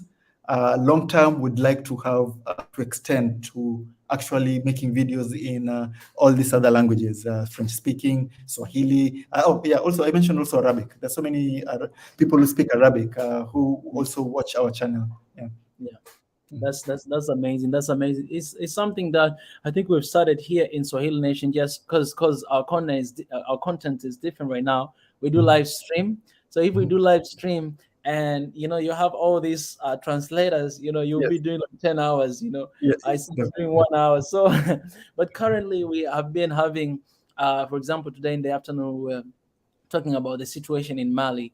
And in our family here, we actually, I mean, in the organization, we actually have someone who speaks like fluent French. So in that case, it can be like easy to speak and to translate to make sure that, hey, you guys, if you're coming here and you want to share something in French, please don't feel like I don't need to share this, but there can be someone who can help you, translate and to pass that message across somewhere. But I think in the long term, this is something that we need to consider because if you're doing live stream and then you want to reach out to everybody out there, then there has to be some sort of translation for people to understand. But also in the long term, one thing that we're working on is to have, like, we want this channel to be live 24/7, 24/7 to be live.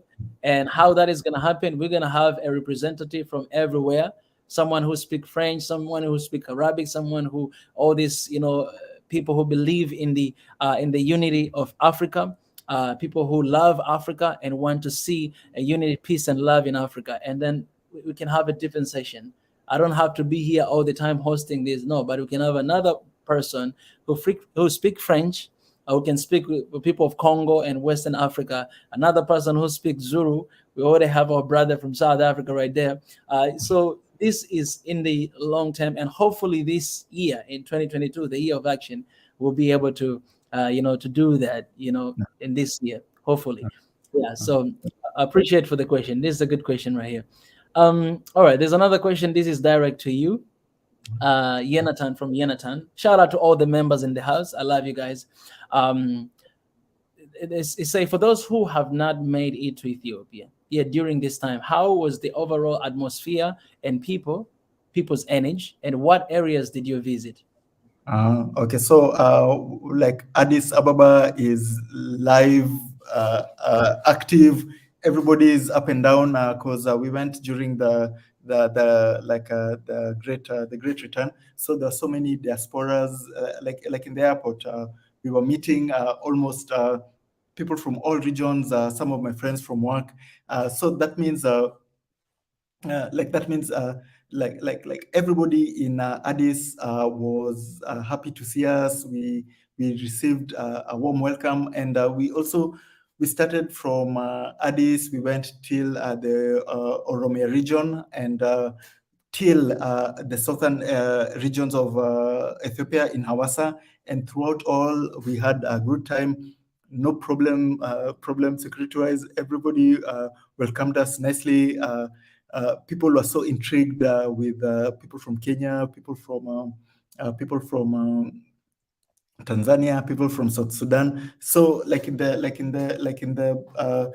tour, like in the tour bus where we were so diverse. We were so many Africans. Like I think we were from maybe 5 to 6 different African countries. So yeah, that was an amazing trip, and I would suggest you people who are still interested in going to Ethiopia to do so. The return is not over, right? I know the president just called out to visit during Christmas, but like I believe Africans should start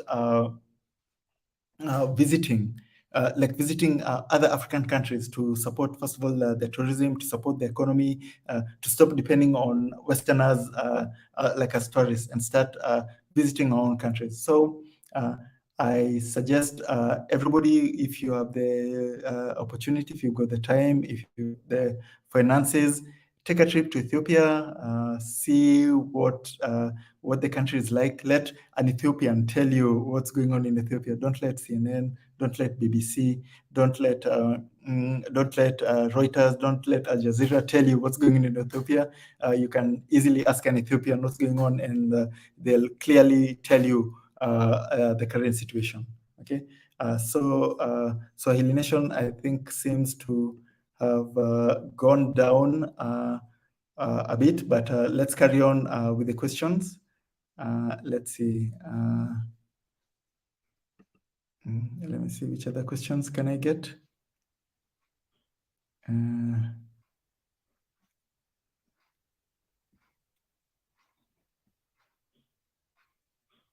Like you're back. Like I was going through the questions. So Abu Yaku was asking, what about a universal sign language? Like I'm really not sure about sign languages for like Africa. Maybe that we can research if Africa has a unique form of sign language compared to the like the international one, because I believe other regions have different sign languages, right? Yeah. So maybe that you can we can follow up and see if we can also include like a sign language for Africans. Yes, definitely. That's a good one. That's a good one. I'm trying to check here other questions that we have. Oh, Mr. Tunacheki, Yep. on your side, do you have some questions there from your people as well? Because I don't Uh, want to leave oh, them behind. okay. Let's see if. Uh, let me see. Let me see. As you're finding, maybe I can ask this one question as well.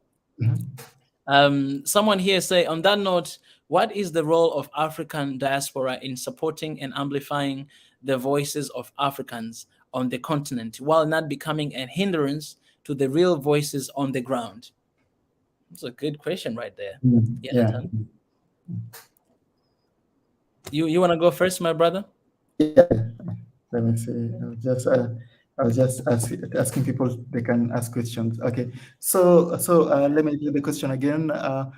What is the role of African diaspora in supporting and amplifying the voices of Africans on the continent while not becoming a hindrance to the real voice on the ground? Okay. First of all, like I would suggest, if you're in the diaspora, you can follow a cause that's currently going on, right? Just don't come and come up with a random cause that maybe people in that country are not really caring about. You can like go to a place where uh, something is not really relevant and expect them to care about what you care about. So, like if you want to help the diaspora, you want to help an African cause. First, learn about the cause that you want to support. Learn about the country that you want to support. Like get people from that country to enable you to network and in that way you can help either by advocating financially or even by you being there and actually going ahead and campaigning. So that's I think the best way to do it. Don't do it alone. Africa is like African people work together. African society is a community. So join a community that you think is relevant to your cause. Find a cause that aligns with your beliefs and your principles. Yeah, and join Africans to pursue that cause. So let me go back to see if people from Tunacheki are asking me questions. Let's see. Like you're back, okay? Yeah. So maybe you can also try and tackle this question. This question. Yes, what the role of the African diaspora in supporting and right the voices of Africans on the continent? I've been saying this a lot of time in this year, and one of my mission, to be honest, this year is to bring as many diasporas as I can back to Africa. For those who they run away, right? Because we have different kind of people. We have people who run away because they don't like Africa. They're like, you know what, there's a better life somewhere else. Run away. So for those, my job is to tell them that Africa is beautiful, Africa is amazing. I've been outside as well. I kind of ran away, but I'm back, and so let's come back and build our continent. But I think on the other note, we have diasporas who have been maybe born in other countries and they have their business there, they have their families there. They can always contribute. We have seen Ethiopian and Eritrean diaspora, how much they have done for the country during this time with the no more movement. And you can see how much people they were giving, supporting, donating, and do all those stuff because of what has been happening. So I think for me, when I look at diaspora, I see investment, right?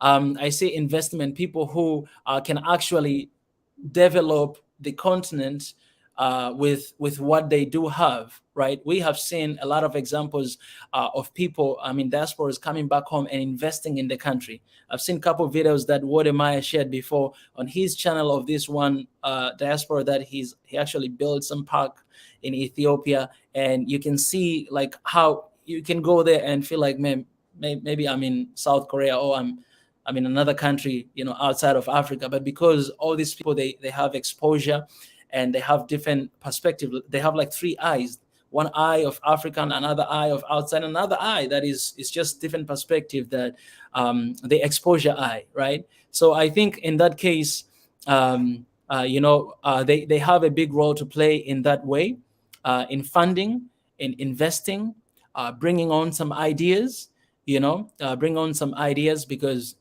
you understand how the world is working out there, right? You have been part of that.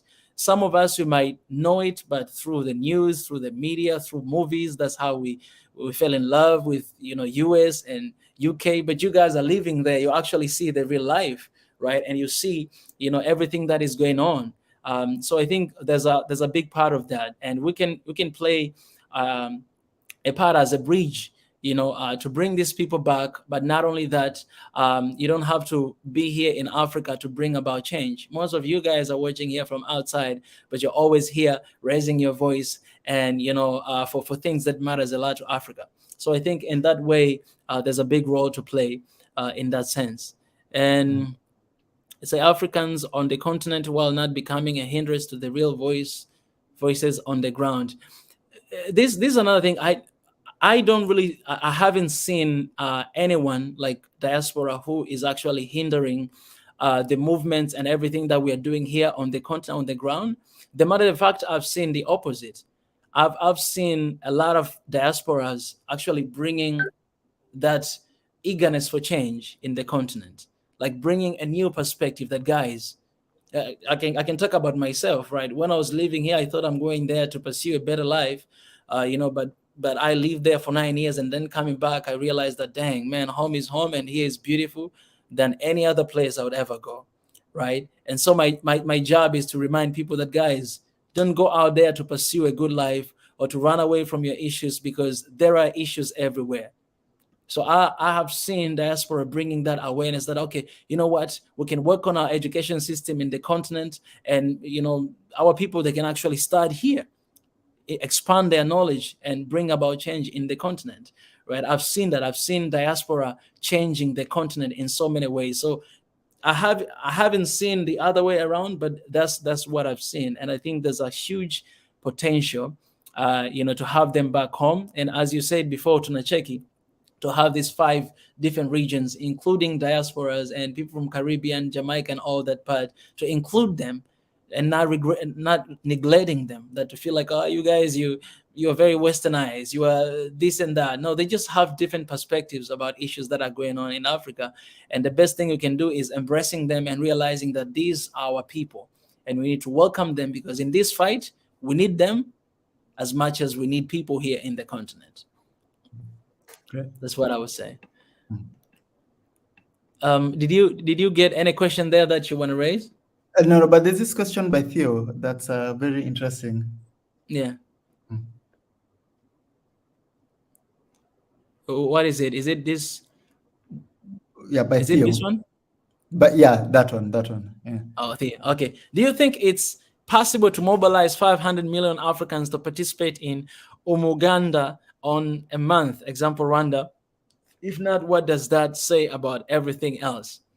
Yeah, so like as of now, just for background, Umangala is where every month Rwandans across the country, they go outside and clean the environments. They prune, remove trash, make sure they live in like they beautify where they live. Everybody is included, the president, Exactly. all the ministers, everybody. Like, it's not like the rich people don't do it, or it's only for the poor people. Everybody does it, right? So like for me, I always love this concept because it's such an African, like it's just such an African concept.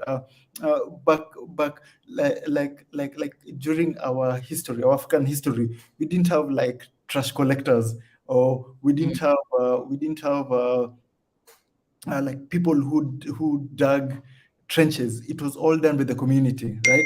Yeah, it was all a community. It was all a community based activity where people go like, "Hey guys, we had floods over here. We need a trench dug across the village to help us not get this problem next time. Everybody does it together, like not for payment, not for to get a contract, right? Not to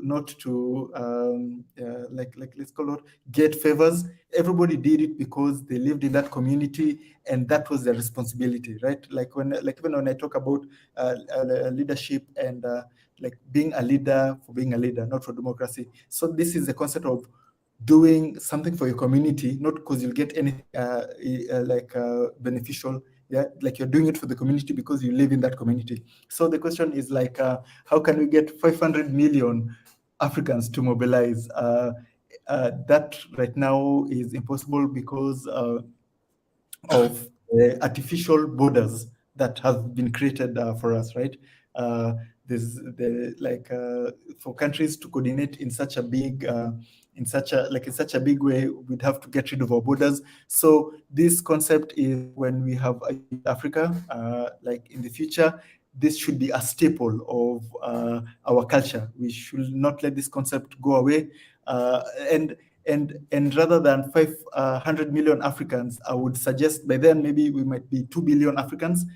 Everybody in Africa, all 2 billion of us, every month we go to where we live, we go to our community, we take care of our community, right? And this also goes to the concept of how Africans are the ones who are suffering the most from climate change and are the ones who contribute like 2% of the climate change itself.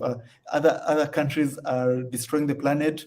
We are suffering. So this concept of us taking care of our planet, right, is such an African concept, and this concept that Rwanda is doing would really work well with our united Africa. Yeah. All right. I think you answered that very well. Brother tunacheki, are you there? Yeah. Well, we have. Can you hear me? Right. Yeah. Like Yes, we have a I can hear you question. now. So somebody's asking, what would be the role of the African Union? I'm assuming in the like in the future in a united Africa. Yeah. So so for me, like in a united Africa, the African Union would be maybe our United Nations, right? Because I would still advocate for Africa to leave the United Nations right now as it is, because we are not being respected. We are not being given Security Council seats. We are just pawns to like a means to an end for other African countries, for other countries to do their business. So I would suggest to make the African Union more relevant is that only like African Union should be the only organizations that Africans are part of to determine our future. So yeah. So with that, like I've always advocated for African countries to lead the UN. Like Africa has 54 countries. It will be a quarter of the United Nations or more. So yeah. So like with that, the role of the African Union in a united Africa will only get greater. Will only become bigger. Yeah, the first thing that African Union, I think they have to do is they should start talking. Yep. Because a lot of people, they just care when you talk about things, but if you don't talk and you don't do anything, then why are you there, right? You should start talking about issues that are going on in Africa. Something happened in Ethiopia, talk about it, your African Union. Something is happening in Mali right now, talk about it, your African Union. Something is happening in Sudan, Congo, Mozambique, Madagascar, talk. Because you're like that should be the first step, for African Union in all this stuff, because there's a need of dialogue. The reason why I had to start with this, One Africa, and the tagline is a conversation for a better Africa, for a better tomorrow, is that because there's a need of conversation. Every time when I sit with my friends, right, we'll always talk about politics. We'll always talk about all these issues that are going on in Africa, and we'll just talk, and then we'll be tired, we'll go to sleep, right? Why don't we, people that want to talk about this issue, people that want to know, they want to have a better Africa for their kids and for the future generation, that should be the first point to address to let people know that we're here, we're seeing what is happening, we care, and we're working on it. I think what we are facing right now, a lot of people, they don't have trust, in African Union. But as you say, Tunacheki, I think this has to be our UN. We should not even cry for the seat in UNSC, because they will never put us there, right? We all know that. Or if they'll put us there, then we'll not have a say. Like they'll always have a way to undermine, Africa. But we should have. There's no need for us to go there. We should have our own strong community that we can actually address things when it comes to climate change. I saw the comment about initiative that Ethiopia took to plant 1 million tree. We had the same initiative here in Tanzania, back in the days, and so many African countries. We can address about these issues. We can deal with these issues when it comes to interference from the West. Africa, you can address that and I say, no, this should not happen. When it comes to loans and aids, every year Africa is losing from 50 to 100 billion US dollars. Is losing Africa every single year, and the loan that we're receiving is a little lesser than that. And this statistics by UN, but there's a lot of numbers are not there. Like we are not even aware of them, but we're losing every single year. These are supposed to be things that African Union, are dealing with to actually, transform this continent. So I think, yeah, there's a big need to, there's a huge need to, to transform, what we have right now, to transform and to make sure that it's actually working for the people of Africa and working towards unity. Because otherwise it'll be just talking, as Lumumba says, and nothing is happening. Talk like since 19 something about a united Africa, but always is paperworks, and nothing is happening. Yeah, it's quite sad. It's quite sad. Tracy is asking why Israel is part of the African Union. For you don't know, Israel was put as an observer. It was given an observer status in the African Union, but this was done behind closed doors, and a lot of African countries are campaigning against it, and I think it will be overturned in the next extraordinary meeting of the African Union. So the reason it was put there, I think, just politics and money, just that. Yeah. All right. Well, I don't see any other question right here.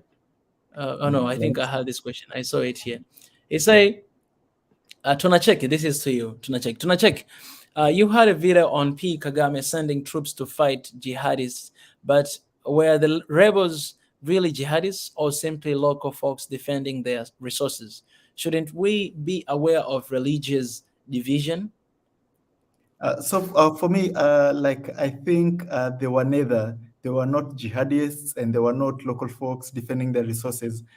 For me, I would think they were foreign mercenaries sent there by a foreign power to cause problems, so that the actual people who are there for their resources will not get any. So this is how it works. A country they discover something, gold, diamonds, oil. Then suddenly there's jihad, like an uprising, or like jihadists, like Mozambique has, like, through Mozambique's history, I don't think it's even had jihadists. All of a sudden they find natural gas more than any other region in the world. They've got jihadists, so they're using the Iraq template. Create a problem, send your troops there to that problem. There's actually no problem. Your troops are used to take money. They're doing that to DR Congo right now. They are really taking so much resources from DR Congo. So for your question, that's actually what's happening. They're not jihadists. They're not local folks. They're paid mercenaries, because they're sent there to send trouble. And Kagame knows well who those people are causing trouble in Mozambique. All right, we have really good question right here. I want to appreciate Theo as well for the super chat. Appreciate my brother. Thank you for your constant and unwavering support. This is very interesting question. He say, I want to extend it. He says, should Ethiopia invest in Egypt to strengthen its influence? Let me say a little bit about this. There's as you know, there's a huge tension between these two great nations right here. We need all of these two nations in the table. The peace between these two countries is the peace for Africa. And also, the issue that we have between northern part of Africa and sub-Saharan countries of Africa. There's a huge, honestly speaking, a huge division between these two different parts. So in this question, adding to that, how can we bring back together, bring about unity between sub-Saharan countries and northern part of Africa? I really want to hear a genuine opinion on that, because they are Africans and we need them on the table. We have a lot of things that we can share with one another to develop Africa, and Africa to be the greatest continent, the greatest one Africa we have ever seen. Because we used to be back in the days, the Egyptian, kingdom back in the days, right? So what would you say to that question? So for me, I've been asked so many times when it comes to this issue of North Africans and claiming, I don't know, they're not Africans or they're not part of Africa. So for me, I always have retort to people who claim from North Africa who claim that they're not Africans, or people from other parts of Africa who claim North Africans are not Africans, right? I always ask them these questions, right? How much money do you think Egypt makes from the rest of Africa to export its goods? The economy of Egypt is so intertwined with the rest of Africa that it will be insane for Egypt to when I say Egypt, I mean the leadership, to claim they're not Africans. About COMESA, right? COMESA, Yes. it's like the Anele version of the African Continental Free Trade, right? Here in Kenya, we eat fruits, we eat our oranges from Egypt, right? Egypt benefits so much from Tanzania and Kenya. It will be insane, right? I'm sure every time maybe somebody mentions I don't know, from Egypt, we're not Africans.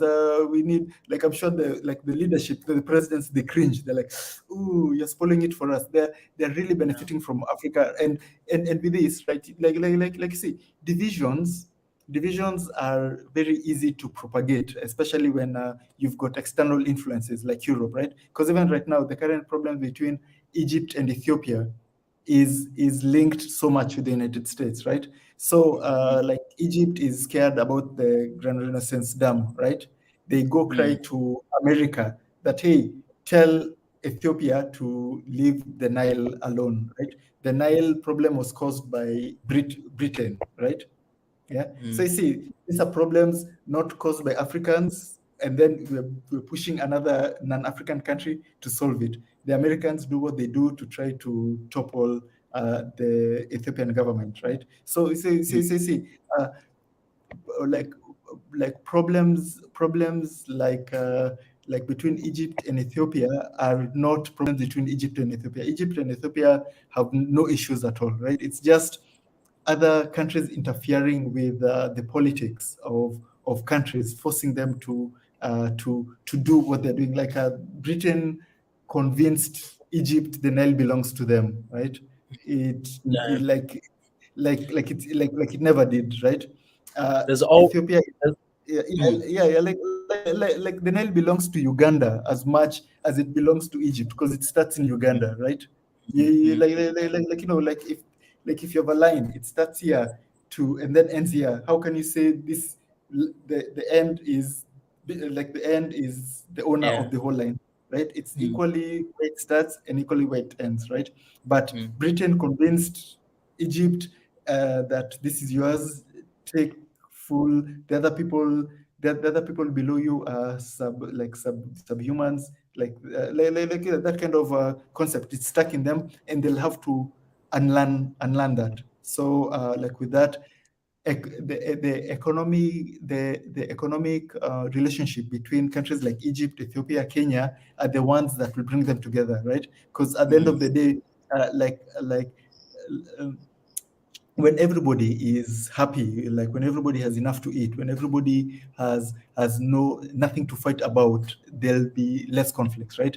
And Egyptians wouldn't care if they're Martian or Mm, the Ethiopian wouldn't care that this Egyptian like get if there's no contention to fight about, mm, like this divide wouldn't be there. So the best solution is remove these things that they're fighting about, right? Remove these problems caused by other people, and you'd fix the problem. yeah. All right. Appreciate for that. And just mind you that there's a lot of countries that are involved in Nile River. There's Yeah, Egypt, Sudan, South Sudan, Ethiopia, Uganda, Congo, Kenya, Tanzania, Rwanda, Burundi.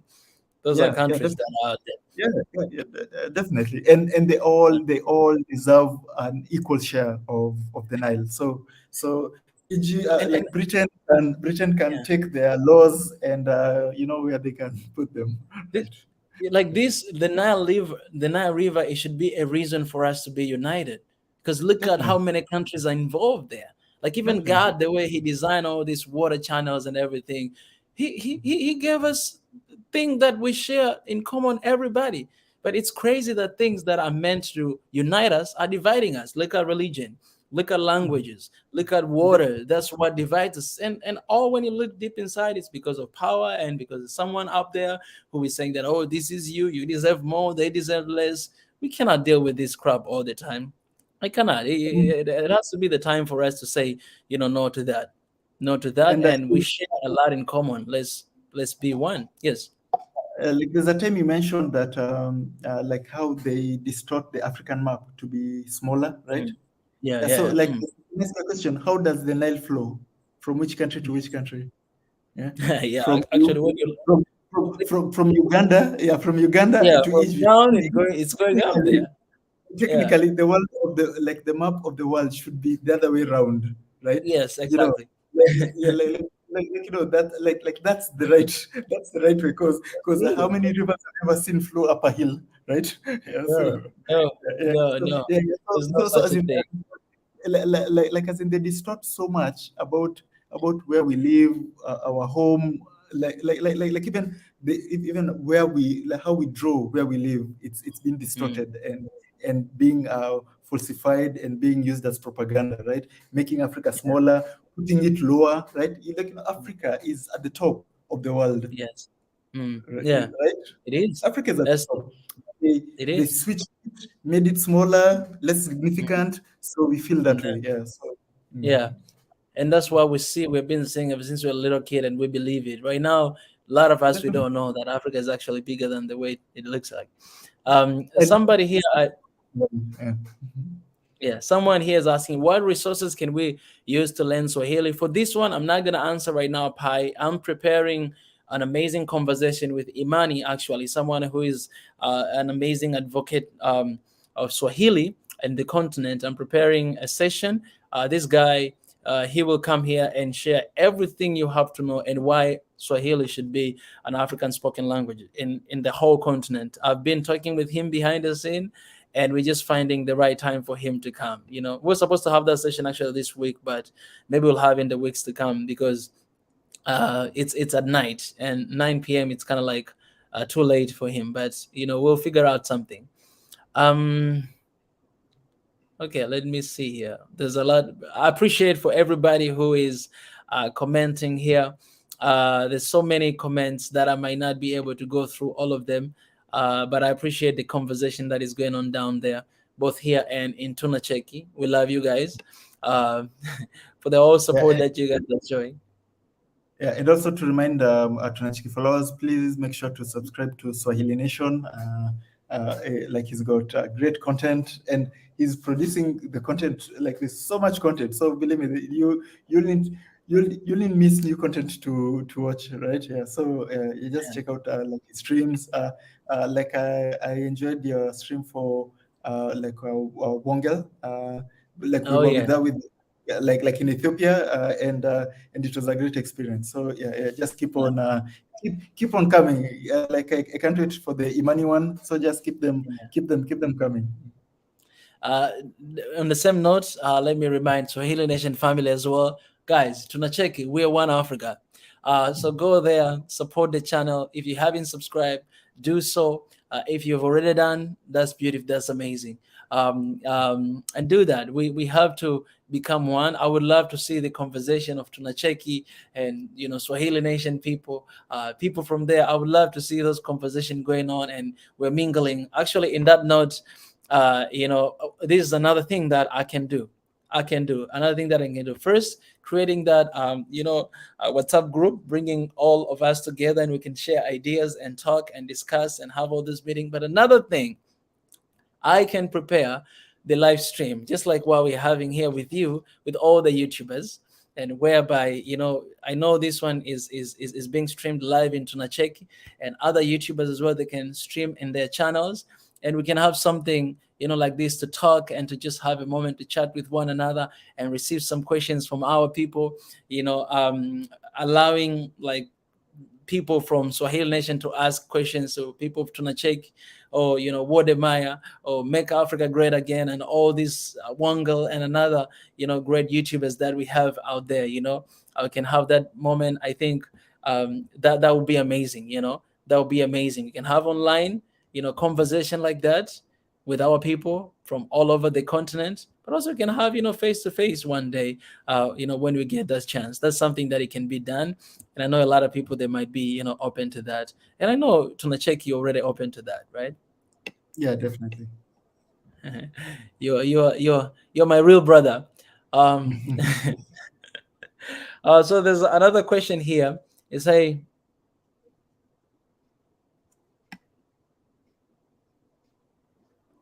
okay, the only you can answer this.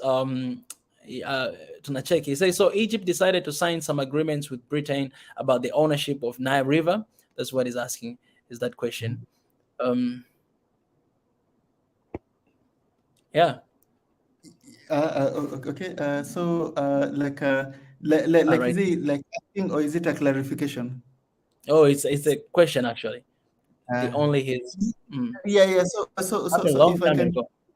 yeah, yeah. So if I can recall my history, when, like, I think in 1952, like, so that Britain would use the Nile for itself and exploit. It came up with this idea that to make Egypt control 80%, like I think it's 80% of the Nile, because they were currently controlling Egypt. So Egypt signed it, but it's just the British people who signed it. So when Egypt gained independent, they were like, hey, we'll just keep this, this advantage that these guys had. So that's what happened. It's even like it's the British who used the Nile, who exploited like the Nile, and forced other African countries not to have it. Yeah. So technically, a person who's not African came to Africa, made some rules, and left. And we are actually fighting about those rules till now. Yeah. All right, I appreciate my brother. So, my brother, I think we had very long conversation here, 2 hours plus. Yeah. Well, I want to give you a chance to say anything you want to say. As a final note, anything that you want to say, go ahead. Yeah, so for me, my whole reason for doing tunacheki is that we have to tell our own stories as an Africans to our fellow Africans, right? I usually don't care about how the West perceives us, right? I usually don't want approval from the West, like it really doesn't matter. Like even for the East, like it really doesn't matter. The whole concept of doing tunacheki is to share our African experiences to Africans, to tell Africans about Africans from an African perspective, to to to share the good news, Yeah. sometimes bad news, sometimes hilarious news, sometimes entertaining news, sometimes amazing news. Just to be alive, to show Africa is alive. It has good things, it has amazing things, it has bad things, it has surprising things, it has just it's like we're a people, we are here to tell our stories. And I would also encourage, like I always say, Swahili Nation mentioned that we are almost reaching 1 million subscribers. We are close. I think we're like 40,000 away, right? and mm, although having a million subscribers is cool, and it's a big achievement, right? yeah. I've always advocated for having a million Pan-African YouTube creators, right? And when I mean Pan-African YouTube creators, I don't mean you only have to do politics. You don't have to do news. You can do like dance videos. You can do like skits. You can do comedy. You can do Mm, pop culture, like just anything that promotes Africa, or mm, any concept that enables you to tell your African story, like from an African perspective, right? mm, You can do videos about being a writer. You can do videos about being an actor. You can somebody asked about financial literacy. You can mm, create videos to teach people about financial literacy, the stock exchange, mm, entrepreneurship, right? Yeah. So as long as you're creating African content for African people, you'll do right towards us. And 1 million is coming soon, but I'm waiting for the day where we have got 1 million African creators on YouTube, yeah. African Pan-Africanist creators on YouTube. So all of you watching this stream, there's nothing stopping you from doing what Swahili Nation and they are doing. There's actually nothing. Mm, Everybody's commenting because they've got a smartphone or they've got a mm, computer. Your computer has a webcam, your smartphone has a camera. Everybody here has internet, right? So mm, there's technically nothing stopping you from doing exactly what you're doing, right? And mm, who knows? Maybe it's next time we'll be celebrating your 1 million subscriber. So I would encourage everybody, uh, start creating your content, start your story. Yeah. So that's my mm. final message to everybody watching from Swahili Nation and to Tunacheki. Yeah. So on that side, can you give us maybe 3 tips of someone maybe has never done something like this? 3 tips you can Uh, give them to start a YouTube channel. What thing should be considered? Like 3 things that someone should know before starting a YouTube channel. Okay. First is the first and the most important one is start creating. Don't go like, hey, next week I'm going to be paid. I'm going to buy that camera, that fancy 4K camera, or I'm going to buy lights, or I'm going to buy like it's called what? Like I'm going to get studio time. No. Like you see this. This is all that you need, right? Exactly. Start creating with what you have. Don't create excuses. Don't be like, oh man, like I'll have to write a complicated script. No, just Mm, create a video, talk. Like mm, talk to people. Start doing streams. Like mm, everybody knows how to have a conversation. Start doing streams with people that you have interest with. So that's the first step. Just start. mm. Don't wait for amazing anything, right? Start, right? Yeah. Uh, Mm. the other second one is be consistent, right? Don't Yes. don't give up because your first stream got one view, and that was your mother who We all know that. We all have been through that. yeah. Don't don't You get don't one view, and don't that view is for yourself. yeah, don't be discouraged. Be consistent, even if like for me, like one thing I've always done. If I do a video, it has 1,000 views. I do a video, it has 1 million views. I always look at them the same way. I don't respect I like another video more than I like another video. All my videos are the same to me, right? Like Mm, I've got some with 10 million views, I've got some with 3,000 views, and I don't mm, go like, oh man, I'm embarrassed about these other ones. No. Every video matters. So be consistent. And when I mean consistent, I don't mean you start making videos daily, right? Making videos takes time. Just like, even if I'm going to be doing once a month, be doing once a month. I'm going to be doing once a week, be doing once a week. I'm going to be doing daily, be doing daily. Okay, just make sure it's consistent. YouTube really loves that, and it will reward you, right? Yeah. So mm. for the third is, don't be afraid to try new things, right? Don't be like, hey, because I'm a reaction channel, I'm going to do reactions till the end of time, right? So Nation Mm. can tell you this, right? Be be be ready to evolve, be ready to change. Like you see this new genre coming up. Hey, people are into this new dance. Like talk about it. People are talking mm, about this serious political matter. Talk about it. Like don't box yourself. Don't put yourself in a box and be like, hey, I'm going to be this YouTuber and no, no, no, no, no, no, no. Like as I said, the voice of the people is the voice of God.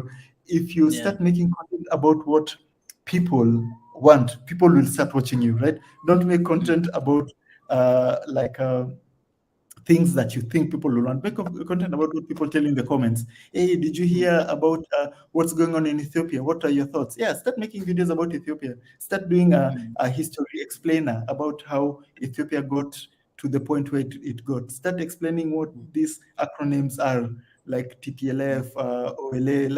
Like yeah, there's so much things people want to know about what's going on in Ethiopia, right? That if you just mm. make a simple explainer video, I guarantee you it will get so many views, right? So yeah, yeah. Yeah. So those are the three quick tips for doing this YouTube thing. Start, be Hmm. consistent, and Hmm. experiment, right? Yeah.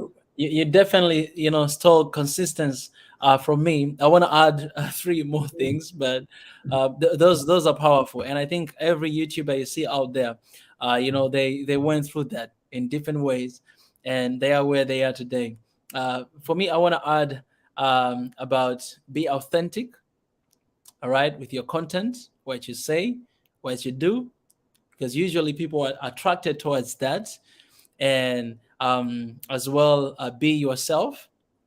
It's very important to be yourself because we are all created uniquely and different, and that's what makes this combination beautiful. That's what makes you, because you're different, right? The reason why tunacheki is very successful in what he does, because it's him, like it's him, right? He has this desire, he has this vision, he has this experience that he went through, and it was like, you know what, I want to tackle this, I want to talk about this, and he has been doing that ever since, and he is where he is right now. You can look at what he does, you can see how he has been evolving, and so many other people out there. So it's very important, because this world, it needs you. It don't need two Mikas or two tunachekis. No, it needs you. And if you're not out there on the YouTube business, that means we don't have you yet. And so there's some people, they're really good, they have good eyes to see what is missing. They're like, he was supposed to do this, he was supposed to do this. You have those comments all the time, right? Maybe Yeah. you were supposed to do that. Maybe that is your job. You know what I'm saying? Your job is to see what is missing and to go to try to fix that. Some of them, for example, we have, I believe you have these people, everybody has these people who they always see something like that, and they found themselves somewhere in the movement or in the channel that, oh, I want to contribute in this area, I want to do this and that and that. That as well, it can be one way of being yourself, and join the the this an amazing and incredible journey that we are on to, right? And another thing, I listed like 10 of them. I would say target as well. You have your own target. You have a target, you have an idea that, okay, these a couple audience that I want to reach out to.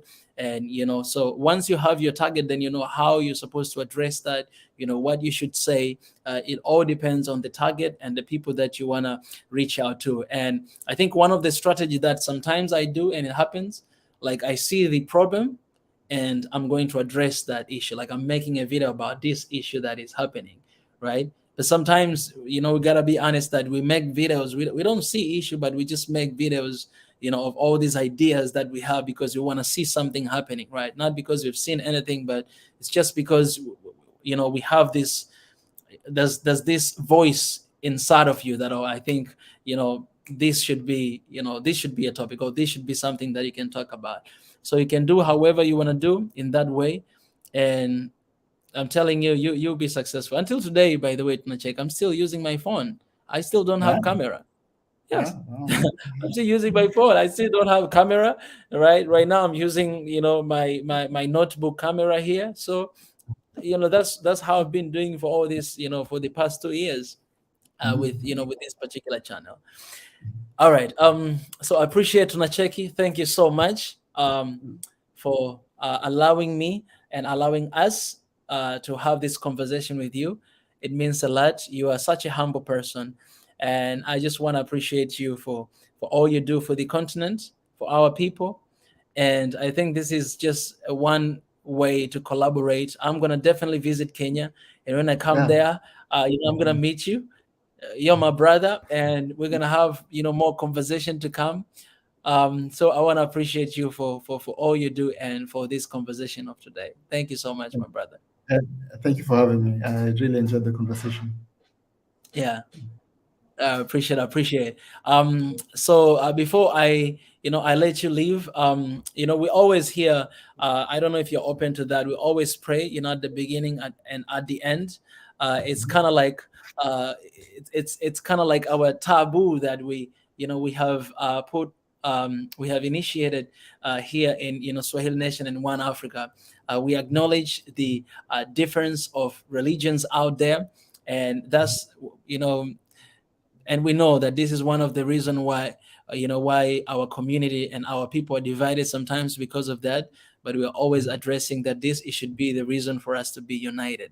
We should be able to talk about things we believe in. We should be able to discuss. We should be able Muslims should be able to pray for me, and I as a Christian should be able to pray for them. We should be able to cooperate in any way possible, to bring our Mhm. people together and all these different sides together. Because at the end of the day, man, we need God in this fight that we are going through. So if you will allow me, I'll just go to pray to not really closing this session, but postponing this session. Because if I close right now, later on, I'm going to have hard time to open. So we're not closing this. Okay, good. Sure, sure, sure.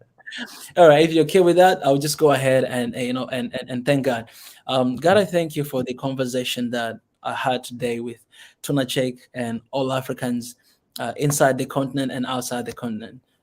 We know that this is the one step towards the change, the people you created us to be, you designed us to be, and everything that you blessed us with.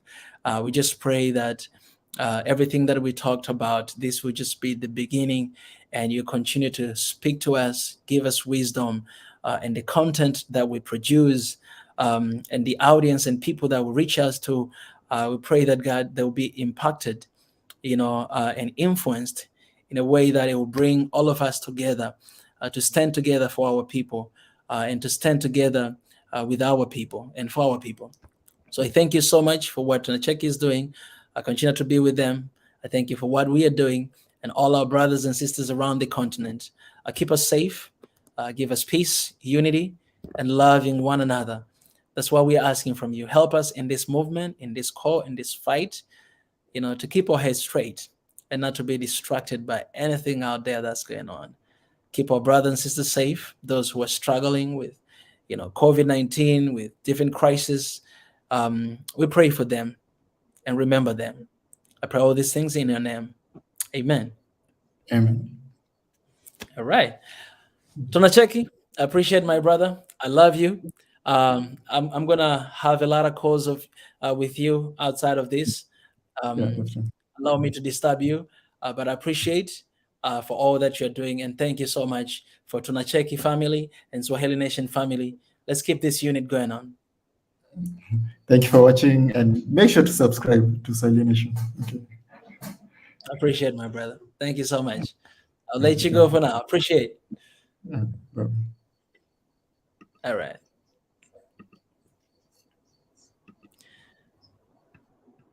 Well, guys,